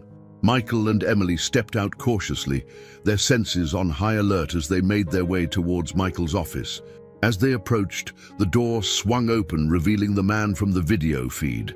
In person, he was even more imposing, tall and well-built, with an aura of cold authority that seemed to fill the room. "Mr. Johnson, Ms. Johnson," he greeted them, his voice smooth as silk. "How good of you to join us. Please, come in." They entered the office to find it transformed into a makeshift command center. Armed guards stood at attention, while banks of computers displayed data streams and surveillance feeds. In the corner, David, Sarah, and Jack were being held under close watch. "And now then," the man said, settling into Michael's chair behind the desk, "let's discuss the future of Tech Vision, shall we?" Michael stepped forward, his voice steady as he replied, "Before we discuss anything, I want assurances that my people will be safe." The man waved a hand dismissively. Of course, we're not barbarians, Mr. Johnson. Once we've come to an agreement, your employees will be free to go, provided they understand the need for discretion, of course." Emily watched the exchange, her mind racing as she tried to spot an opening, any weakness they could exploit. As her gaze swept the room, she noticed something odd about one of the computer screens, a flickering pattern that seemed out of place amidst the data streams. Suddenly, it clicked. The code they had embedded in Tech Vision's systems, a fail-safe they had put in place during their frantic planning in the bunker. It was active, waiting for the right moment to be triggered. Emily caught her father's eye, giving an almost imperceptible nod. Michael's expression didn't change, but she saw the slight tension in his shoulders ease. He had seen it too. "You speak of the future," Michael said, turning back to the man behind the desk. "But what you're proposing is nothing more than tyranny dressed up in corporate clothing. The Syndicate, for all its grand ambitions, is just another group of power-hungry individuals trying to reshape the world in their image." The man's eyes narrowed dangerously. "You underestimate us, Mr. Johnson. The Syndicate has been shaping world events for decades. Wars, economic collapses, technological revolutions, all carefully orchestrated to bring us to this point. Tech Vision is merely the latest piece in a much larger puzzle." As he spoke, Emily edged closer to one of the computer terminals, her movements slow and deliberate to avoid drawing attention. She could feel the weight of the small device in her pocket, the key to activating their failsafe. "And what makes you think we'd ever agree to be part of your puzzle?" Michael demanded, his voice rising with genuine anger. "Oh, Tech Vision was built on principles of innovation and ethical progress. We won't be party to your schemes." The man's laugh was cold and mirthless. "Principles, ethics, such quaint notions in the face of true power. You don't seem to understand, Mr. Johnson. You don't have a choice in this matter. The only question is whether you'll cooperate and enjoy the fruits of our new world order, or resist and be crushed beneath its wheels." As he spoke, Emily saw her opening. With a swift motion, she pulled the device from her pocket and plugged it into the nearest terminal. Instantly, the screens around the room began to flicker and distort. "What's happening?" the man demanded, rising from his seat as alarms began to blare throughout the building. Michael's voice was filled with grim satisfaction as he replied, "That would be us choosing option 3, fighting back." Chaos erupted in the office as the failsafe program took effect. Security systems went haywire. Doors throughout the building began to lock and unlock at random, and the armed guards found their communications jammed. In the confusion, Michael and Emily sprang into action. They had rehearsed this moment in the bunker, each movement calculated for maximum effect. Michael tackled the nearest guard, wrestling for control of his weapon, while Emily rushed to free the hostages. "You'd run," she shouted to Sarah and Jack as she worked to undo their restraints. "Get to the safe rooms on the lower levels." As their captives made their escape, Emily turned to see her father locked in a fierce struggle with the syndicate leader. The two men grappled, each fighting for control, in a battle that seemed to embody the larger conflict between Tech Vision and the forces that sought to corrupt it. Emily's heart raced as she searched for a way to help. Her eyes fell on a heavy paperweight on the desk, a globe that Michael had often said represented Tech Vision's global aspirations. Without hesitation, she grabbed it and brought it down hard on the back of the syndicate leader's head. The man crumpled to the floor, momentarily stunned. Michael stumbled back, breathing heavily as he looked at his daughter with a mixture of gratitude and concern. "Emily," he gasped, "are you all right?" She nodded, her adrenaline still pumping. "I'm fine, Dad, but we need to get out of here. There's no telling how long our failsafe will keep them disorganized." As if to underscore her words, shouts and the sound of running feet echoed from the hallway outside. The syndicate's forces were regrouping, and they would soon be back in force. Michael nodded grimly. "You're right, but we can't just leave. We need to get to the server room. There's information there that could expose the entire syndicate operation." Emily's mind raced as she considered their options. The server room was 3 floors down, and the building was crawling with hostile forces. But if they could access that data, they might have a chance of bringing down not just the conspiracy against Tech Vision, but the entire shadowy organization behind it. "Okay," she said, her voice filled with determination. "Let's do it, together." As they made their way out of the office, carefully stepping over the unconscious form of the syndicate leader, Emily felt a surge of emotion. In the span of a few short weeks, her life had been turned upside down. She had discovered a father she never knew, uncovered a vast conspiracy, and now found herself in the middle of a battle with stakes higher than she could have ever imagined. But as she looked at Michael, her father, her partner in this fight, she knew that she was exactly where she was meant to be. Whatever challenges lay ahead, whatever dangers they might face, they would face them together. The sound of approaching footsteps spurred them into action.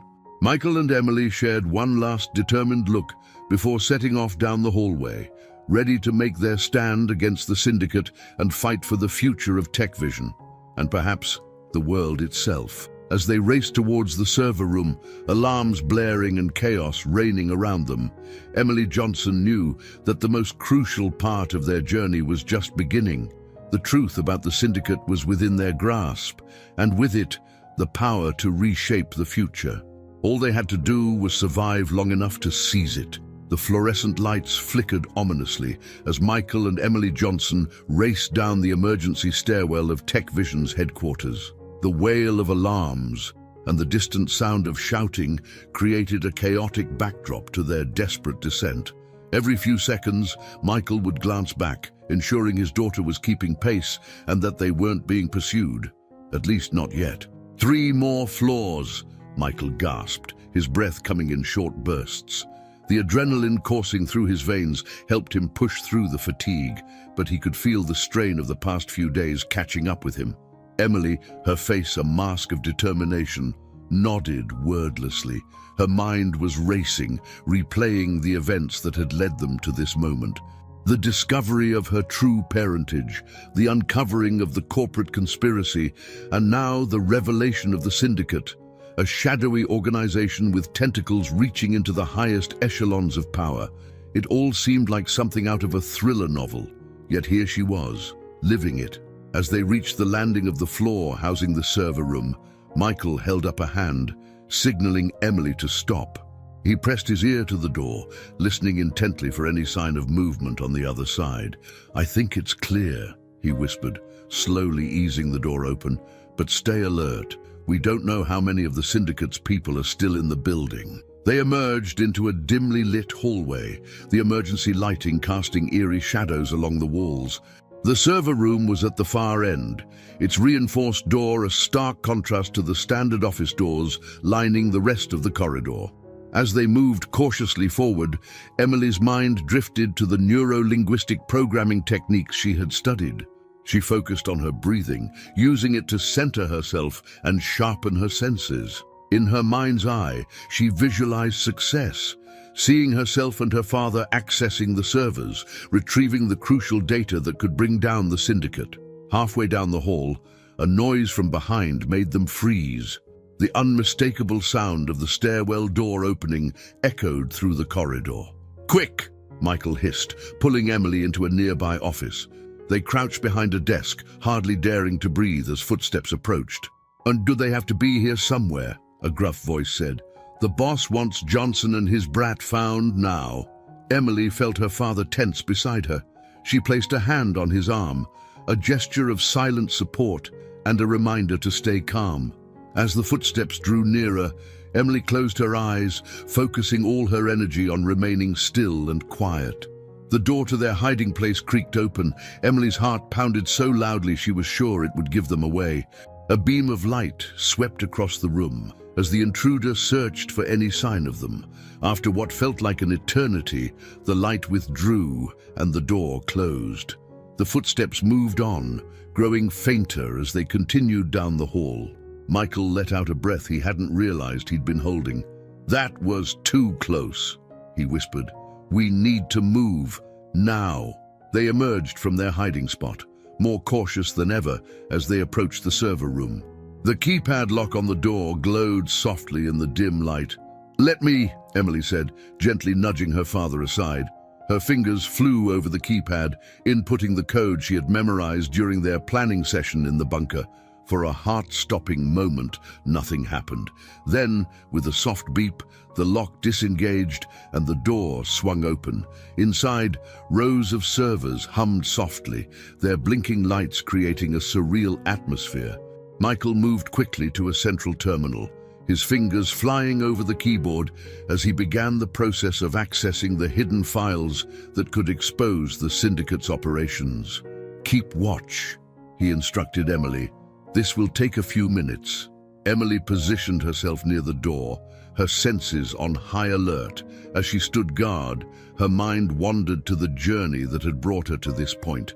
She thought of her mother, Samantha, and the secrets she had kept. She thought of her grandmother, Elena, whose actions had set this whole chain of events in motion.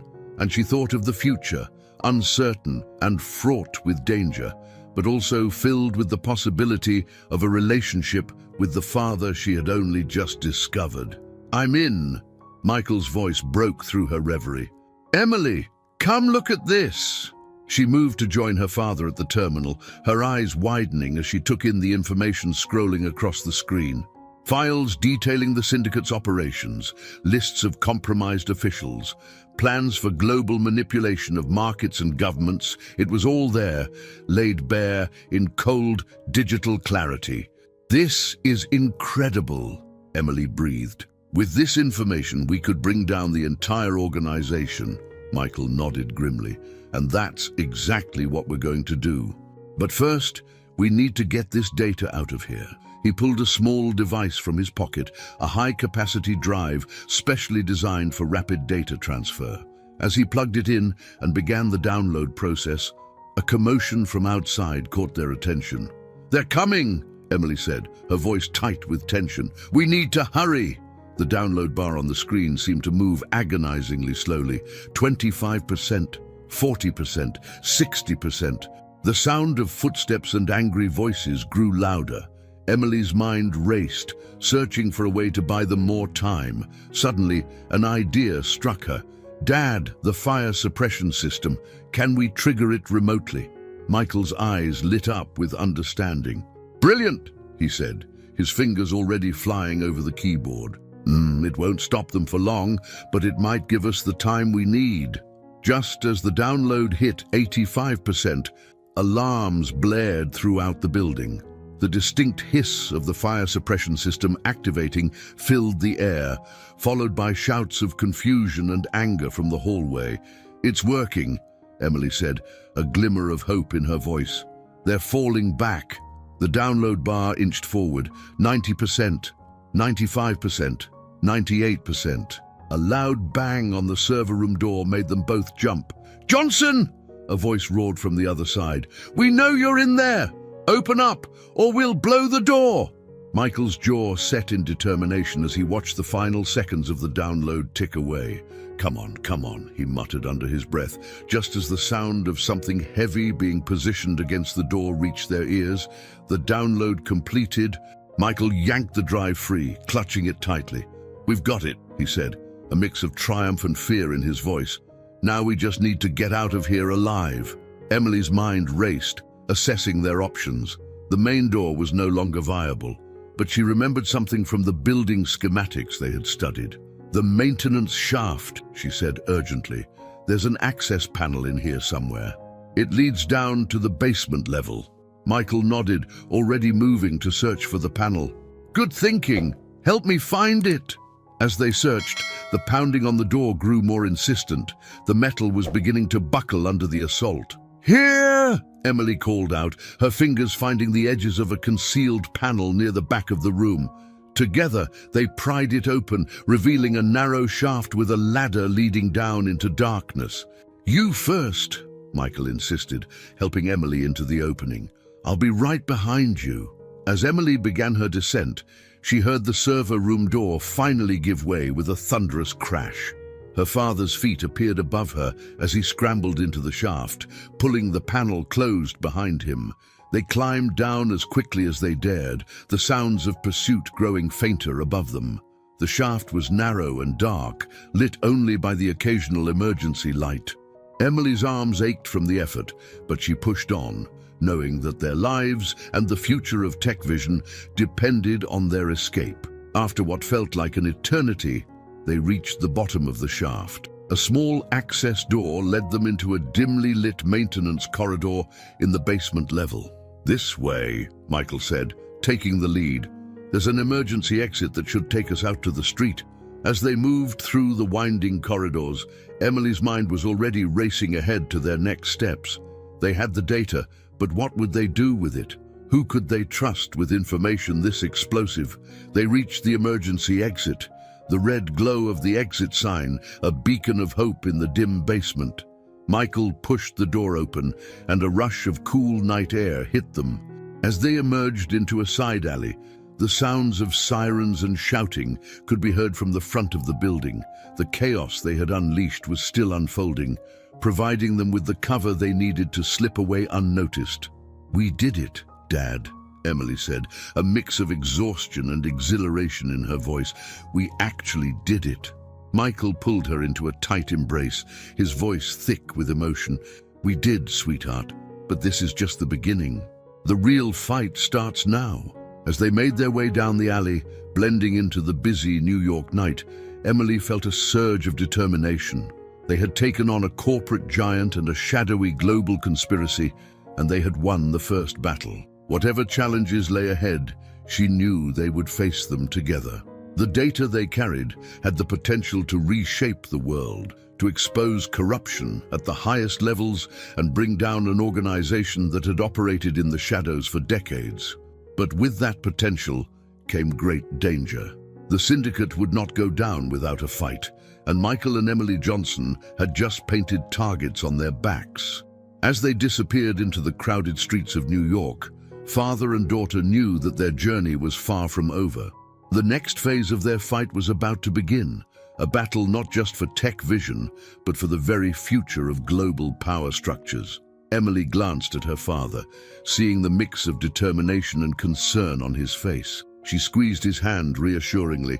"Whatever comes next," she said softly, "we're in this together." Michael nodded, a small smile breaking through his worried expression. "Together," he agreed. As they walked, plans already forming in their minds, the city pulsed around them, unaware that two unlikely heroes had just set in motion events that would change the course of history. The night was young, and the real adventure was just beginning. The pre-dawn light was just beginning to paint the New York City skyline in hues of pink and gold as Michael and Emily Johnson made their way through the quiet streets of Brooklyn. They had spent the night moving from one safe house to another, always staying one step ahead of the syndicate's reach. Now, exhausted but determined, they approached their final destination, a nondescript brownstone that housed one of the city's most respected investigative journalists. "Are you sure about this, Dad?" Emily asked, her voice low as they climbed the steps to the front door. "Once we hand over this information, there's no going back." Michael nodded, his jaw set with determination. "We're sure, sweetheart. Jessica Reeves is the best in the business. If anyone can get this story out to the world without being silenced, it's her." As Michael raised his hand to knock, the door swung open, revealing a woman in her mid-40s with sharp eyes and a no-nonsense demeanor. Jessica Reeves looked from Michael to Emily, her expression a mixture of curiosity and caution. "Mr. Johnson," she said, her voice clipped, "I got your message. Come in, quickly." As they stepped inside, Emily couldn't help but marvel at the organized chaos of Jessica's home office. Every surface was covered with papers, files, and sticky notes. Multiple computer screens displayed news feeds and data streams, creating a constant low hum of information. "So," Jessica said as she closed and locked the door behind them, "you said you had information that could change the world. That's quite a claim, Mr. Johnson. I hope you can back it up." Michael reached into his jacket, pulling out the small drive that contained the stolen syndicate data. "Everything you need is on here, Ms. Reeves. Files detailing a global conspiracy that reaches into the highest levels of government and business. The organization behind it calls itself the Syndicate." Jessica's eyebrows shot up at the mention of the Syndicate. "I've heard whispers about them for years, but never anything concrete. You're telling me you have proof of their existence?" Emily stepped forward, her voice steady as she replied, "Not just proof of their existence, Mrs. Reeves. We have detailed records of their operations, lists of compromised officials, plans for market manipulation on a global scale. It's all there." Jessica's eyes narrowed as she studied the young woman before her. "And who might you be?" "This is my daughter, Emily," Michael said, a note of pride in his voice. "She's been instrumental in uncovering this conspiracy." As Jessica inserted the drive into her computer, Michael and Emily recounted the events of the past few weeks, from Emily's initial warning about the board meeting to their daring escape from Tech Vision headquarters. Jessica listened intently, her fingers flying over her keyboard as she began to sift through the mountain of data before her. Hours passed as they worked together to piece together the full scope of the syndicate's operations. The more they uncovered, the more staggering the implications became. The organization's reach extended into every corner of global power structures, from Wall Street to Washington, from Silicon Valley to the halls of European parliaments. "This is incredible," Jessica breathed, her eyes wide as she stared at her screens. "If even half of this is true, it will shake the foundations of the world as we know it." Michael nodded grimly. "That's why we came to you, Ms. Reeves. This story needs to be told, and it needs to be told right. The syndicate has to be exposed." As the sun climbed higher in the sky, casting long shadows across Jessica's cluttered office, they began to formulate a plan. The story would be released in stages, carefully timed to maximize impact and minimize the chance of it being suppressed. "We'll need to be careful," Jessica warned, her expression serious. "The syndicate isn't going to take this lying down. They'll come at us with everything they've got. Emily felt a chill run down her spine at Jessica's words. The gravity of what they were about to do settled over her like a heavy cloak. They weren't just exposing a corporate scandal anymore. They were taking on a shadowy organization that had shaped world events for decades. As if sensing her daughter's unease, Michael placed a reassuring hand on Emily's shoulder. "We knew the risks when we decided to do this, sweetheart, but it's the right thing to do. The world deserves to know the truth." Emily nodded, drawing strength from her father's words and the unwavering determination in his eyes. She thought back to the moment in the hospital when she had first decided to warn him about the danger he was facing. That one decision had set in motion a chain of events that had led them here, to this moment, on the precipice of changing the world. As Jessica began to draft the first article in what would become a series of explosive exposés, Michael pulled Emily aside. "There's something else we need to discuss," he said, his voice low. "Something I've been thinking about since we escaped Tech Vision." Emily's brow furrowed in concern. "What is it, Dad?" Michael took a deep breath before continuing. "Tech Vision was more than just a company to me, Emily. It was my life's work, my vision for how technology could make the world a better place. But after everything that's happened, after seeing how our innovations could be twisted by organizations like the Syndicate, I'm not sure I can go back." Emily's eyes widened in surprise. "What are you saying?" "I'm saying that maybe it's time for a new chapter," Michael replied, a small smile playing at the corners of his mouth. "A chance to start fresh, to build something new, something that can help protect the world from threats like the Syndicate." As Michael outlined his idea, a new company focused on developing technologies to safeguard privacy, expose corruption, and empower ordinary citizens. Emily felt a surge of excitement. This was more than just a business venture. It was a mission, a way to continue the fight they had started. "I want you to be a part of it, Emily," Michael said, his eyes shining with pride and hope. "Your insights, your determination, they've been invaluable in getting us this far. I can't imagine doing this without you by my side." Emily felt tears welling up in her eyes as the full impact of her father's words hit her. Just weeks ago, she had been a nursing student with no connection to the world of high-stakes business and global conspiracies. Now, she was being offered a chance to help shape the future, to work alongside the father she had only just discovered. I don't know what to say," Emily stammered, overwhelmed by emotion. Michael pulled her into a tight embrace. "You don't have to say anything, sweetheart. Just know that whatever you decide, I'm proud of you. We've been through hell together these past few weeks, but we've come out stronger for it." As father and daughter shared this moment of connection, Jessica's voice cut through their reverie. "You're going to want to see this," she called from her desk, her tone urgent. Michael and Emily hurried over, their eyes widening as they took in the breaking news displayed on Jessica's screens.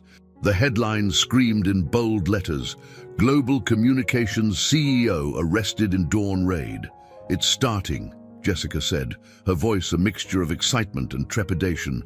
"The first dominoes are falling. Once we release our story, it's going to be a firestorm." As they watched the news unfold, seeing the first tangible results of their efforts to expose the truth, Emily felt a profound sense of purpose wash over her. This was just the beginning. The road ahead would be fraught with danger and challenges, but they had taken the first crucial steps towards dismantling the Syndicate and reshaping the world for the better. Michael squeezed Emily's hand, a gesture of silent support and shared determination. Together, they had uncovered a conspiracy, exposed the truth, and set in motion events that would change the course of history. But more than that, they had forged a bond that went beyond mere biology, a partnership built on trust, courage, and a shared vision for a better future. As Jessica began to coordinate with her network of fellow journalists to prepare for the story's release, Michael and Emily found a quiet moment to reflect on their journey. "You know," Emily said softly, "when I first decided to warn you about the board meeting, I never imagined it would lead to all this. Finding you, uncovering the syndicate, changing the world. It's all so surreal. Michael nodded, a wistful smile on his face. Life has a way of taking us on unexpected journeys, sweetheart. I spent years building tech vision, thinking that was my purpose. But now I realize that my true legacy isn't a company or a product. It's you, the daughter I never knew I had, the partner I never expected to find. Emily felt her heart swell with emotion at her father's words. We make a pretty good team, don't we? She said, a hint of playfulness in her voice. The best, Michael agreed, pulling her into another hug. As they stood there, father and daughter, united against the forces that had sought to tear them apart, Emily knew that whatever challenges lay ahead, they would face them together. The syndicate was far from defeated, and the battle to reshape the world had only just begun.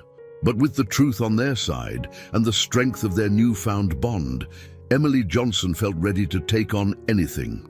The sun had fully risen over New York City, casting its light on a world on the brink of monumental change. In Jessica Reeves' cluttered office, the first words of a story that would shake the foundations of global power were being written.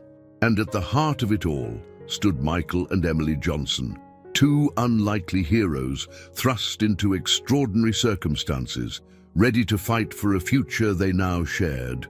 As Jessica called them over to review the first draft of the article, Emily took a deep breath, centering herself for the challenges ahead. The next chapter of their story was about to unfold, and she was determined to see it through to the end, no matter the cost. The stage was set, the players were in position, and the world was about to learn the truth about the syndicate.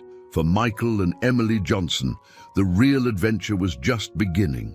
The weeks following the explosive revelations about the syndicate had been a whirlwind of activity for Michael and Emily Johnson. The world had been rocked by the exposé, with governments scrambling to respond, corporations facing intense scrutiny, and the public demanding answers. Through it all, father and daughter had stood strong, weathering the storm of media attention and legal battles that followed their decision to bring the truth to light. Now, as the dust began to settle, they found themselves in a quiet conference room overlooking Central Park, ready to take the next step in their journey. The soft morning light filtered through the windows, casting a warm glow over the assembled group of lawyers, advisors, and trusted friends who had gathered to help bring Michael's vision to life. "All right, everyone," Michael began, his voice steady and clear as he addressed the room. "Thank you all for being here.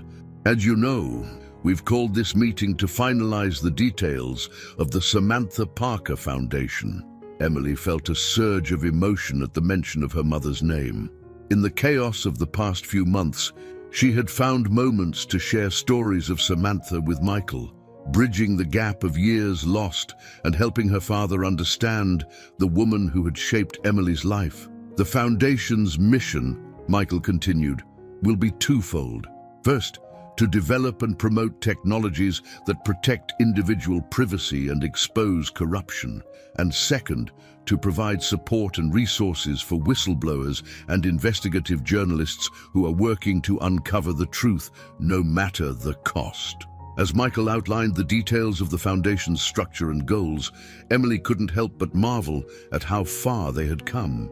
From that first moment in the hospital, when she had decided to warn her father about the impending danger, to now, sitting in this room, ready to launch an organization that could change the world.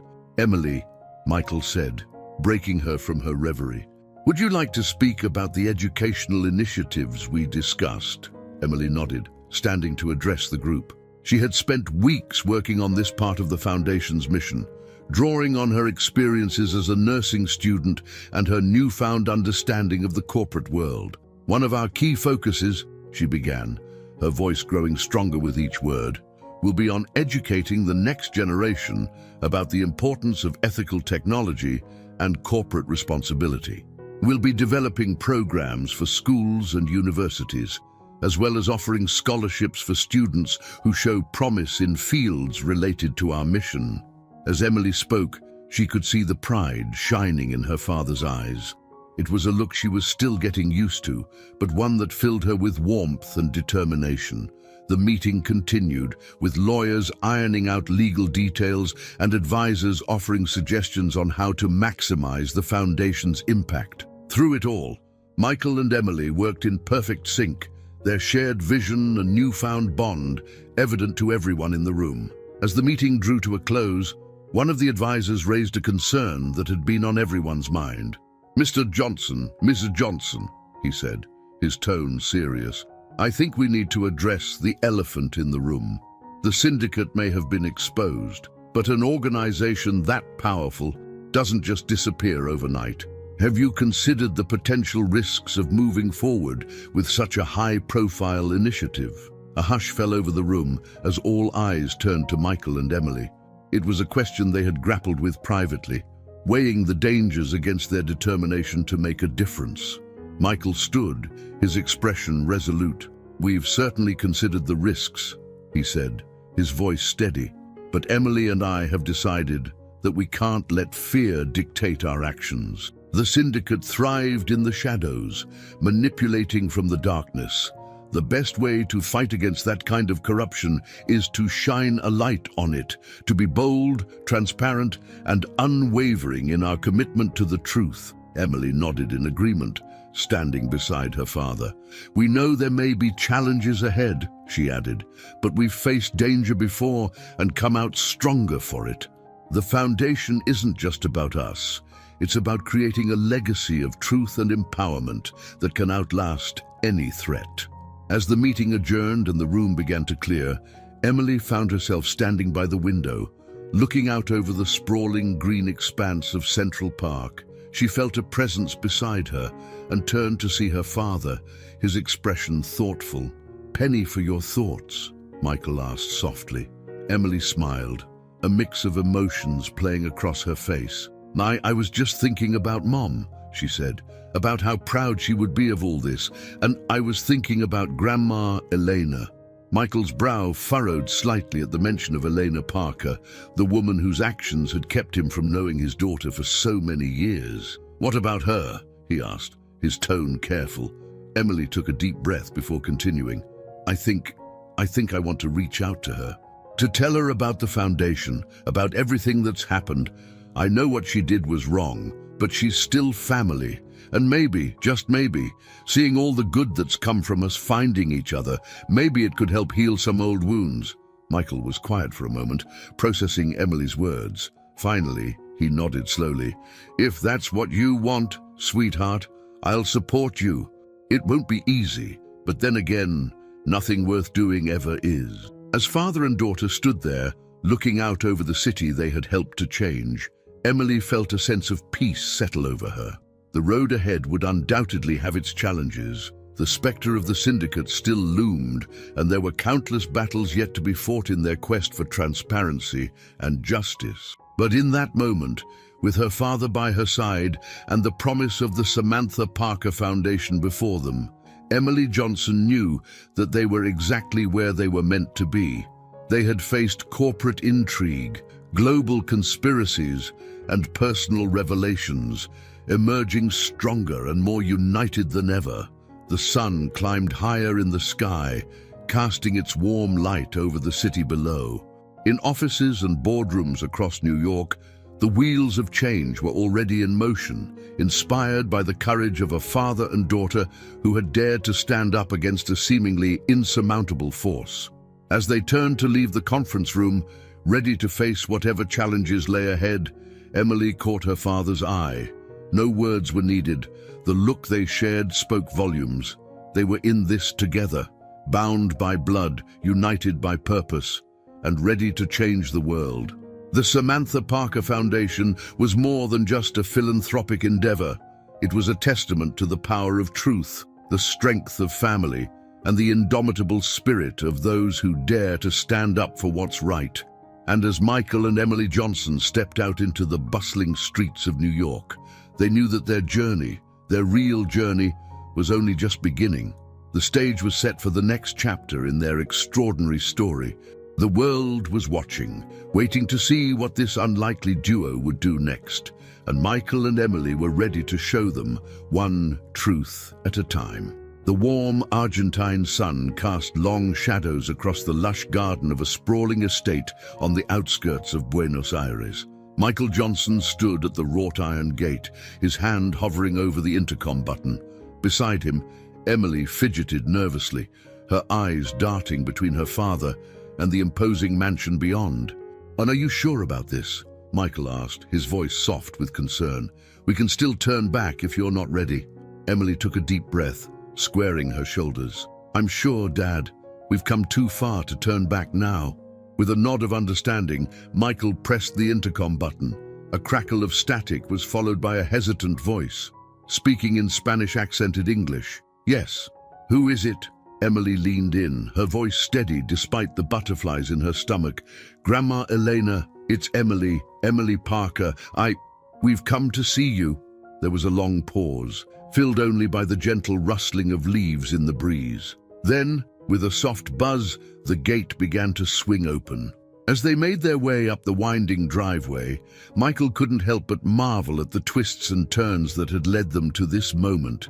Just months ago, he had been a tech mogul focused solely on his company's success. Now, here he was, about to confront the woman who had kept him from his daughter for nearly 3 decades. The front door opened before they reached it, revealing Elena Parker. Time had etched deep lines into her face, and her once dark hair was now streaked with silver. But her eyes, the same warm brown as Emily's, were sharp and alert as they took in the sight of her granddaughter and the man she had once sought to exclude from their lives. "Emily," Elena breathed, her voice thick with emotion. "My dear girl. And, Michael, I never thought I'd see the day." For a moment, no one moved. The weight of years of secrets and missed opportunities hung heavy in the air between them. Then, with a small sob, Elena stepped forward and pulled Emily into a tight embrace. Over her grandmother's shoulder, Emily's eyes met her father's. Michael gave her an encouraging nod, silently conveying his support. As Elena ushered them inside, the opulence of the mansion's interior stood in stark contrast to the emotional tension that filled the air. They settled in a sun-drenched sitting room, the awkward silence broken only by the gentle ticking of an antique clock. "And I suppose," Elena finally said, her voice barely above a whisper, "that you have questions, and I owe you both answers." Emily leaned forward, her expression a mixture of determination and compassion. "We didn't come here for recriminations, Grandma. We came because it's time to heal old wounds, to try and build something new from the ashes of the past." Michael watched in awe as his daughter took the lead, her words measured and empathetic. He saw in her the best parts of himself and Samantha, combined with a wisdom beyond her years, a wisdom forged in the crucible of their recent trials. Over the next few hours, as the sun arced across the sky outside, truths long buried were finally brought to light. Elena spoke of her fears for her daughter's future, of the misguided belief that she was protecting Samantha and Emily from a life of struggle. Michael shared his own journey of loss and rediscovery, the pain of missed years, tempered by the joy of the bond he now shared with Emily. And Emily, bridging the gap between past and present, spoke of forgiveness and the power of second chances. She told Elena about the Samantha Parker Foundation, about their mission to create a more transparent and just world. As the shadows lengthened and day gave way to evening, a tentative peace settled over the room. It wasn't perfect. Years of hurt and mistrust couldn't be erased in a single afternoon, but it was a start. "I know I have no right to ask," Elena said softly as they prepared to leave. "But is there a place for me in this new world you're building?" Emily glanced at her father, seeking his approval. Michael nodded, a small smile playing at the corners of his mouth.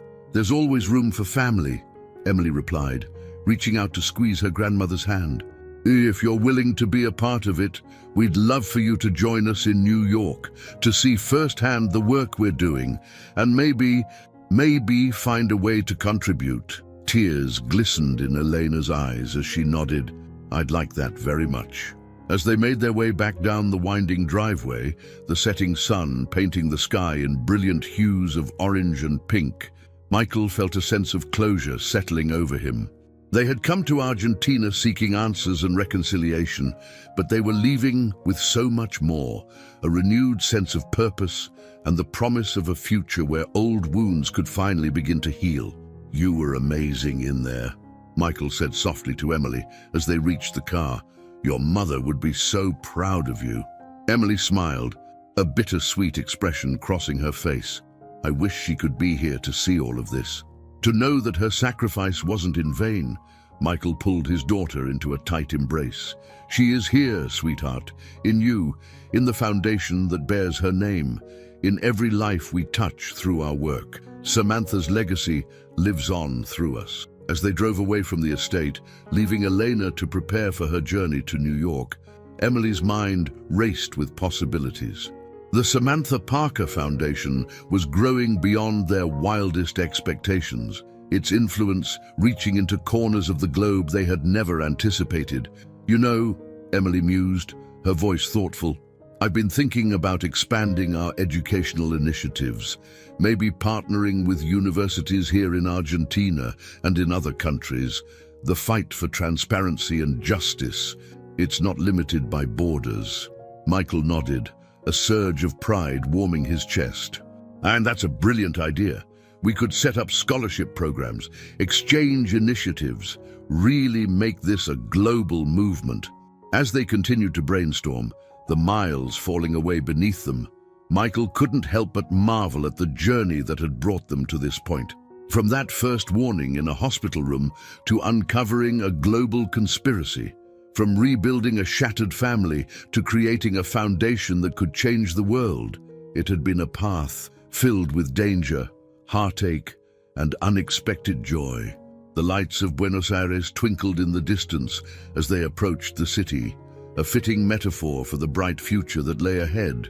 There would be challenges, of course. The remnants of the syndicate still lurked in the shadows, and there would always be those who sought to exploit and corrupt for their own gain.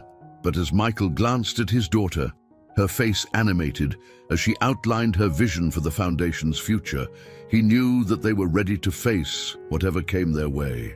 Together, they had already overcome seemingly insurmountable odds. What was one more mountain to climb? As they pulled up to their hotel, Emily's phone buzzed with a news alert.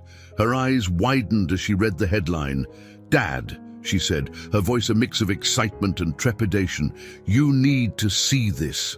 Michael leaned over, his breath catching as he saw the words splashed across the screen.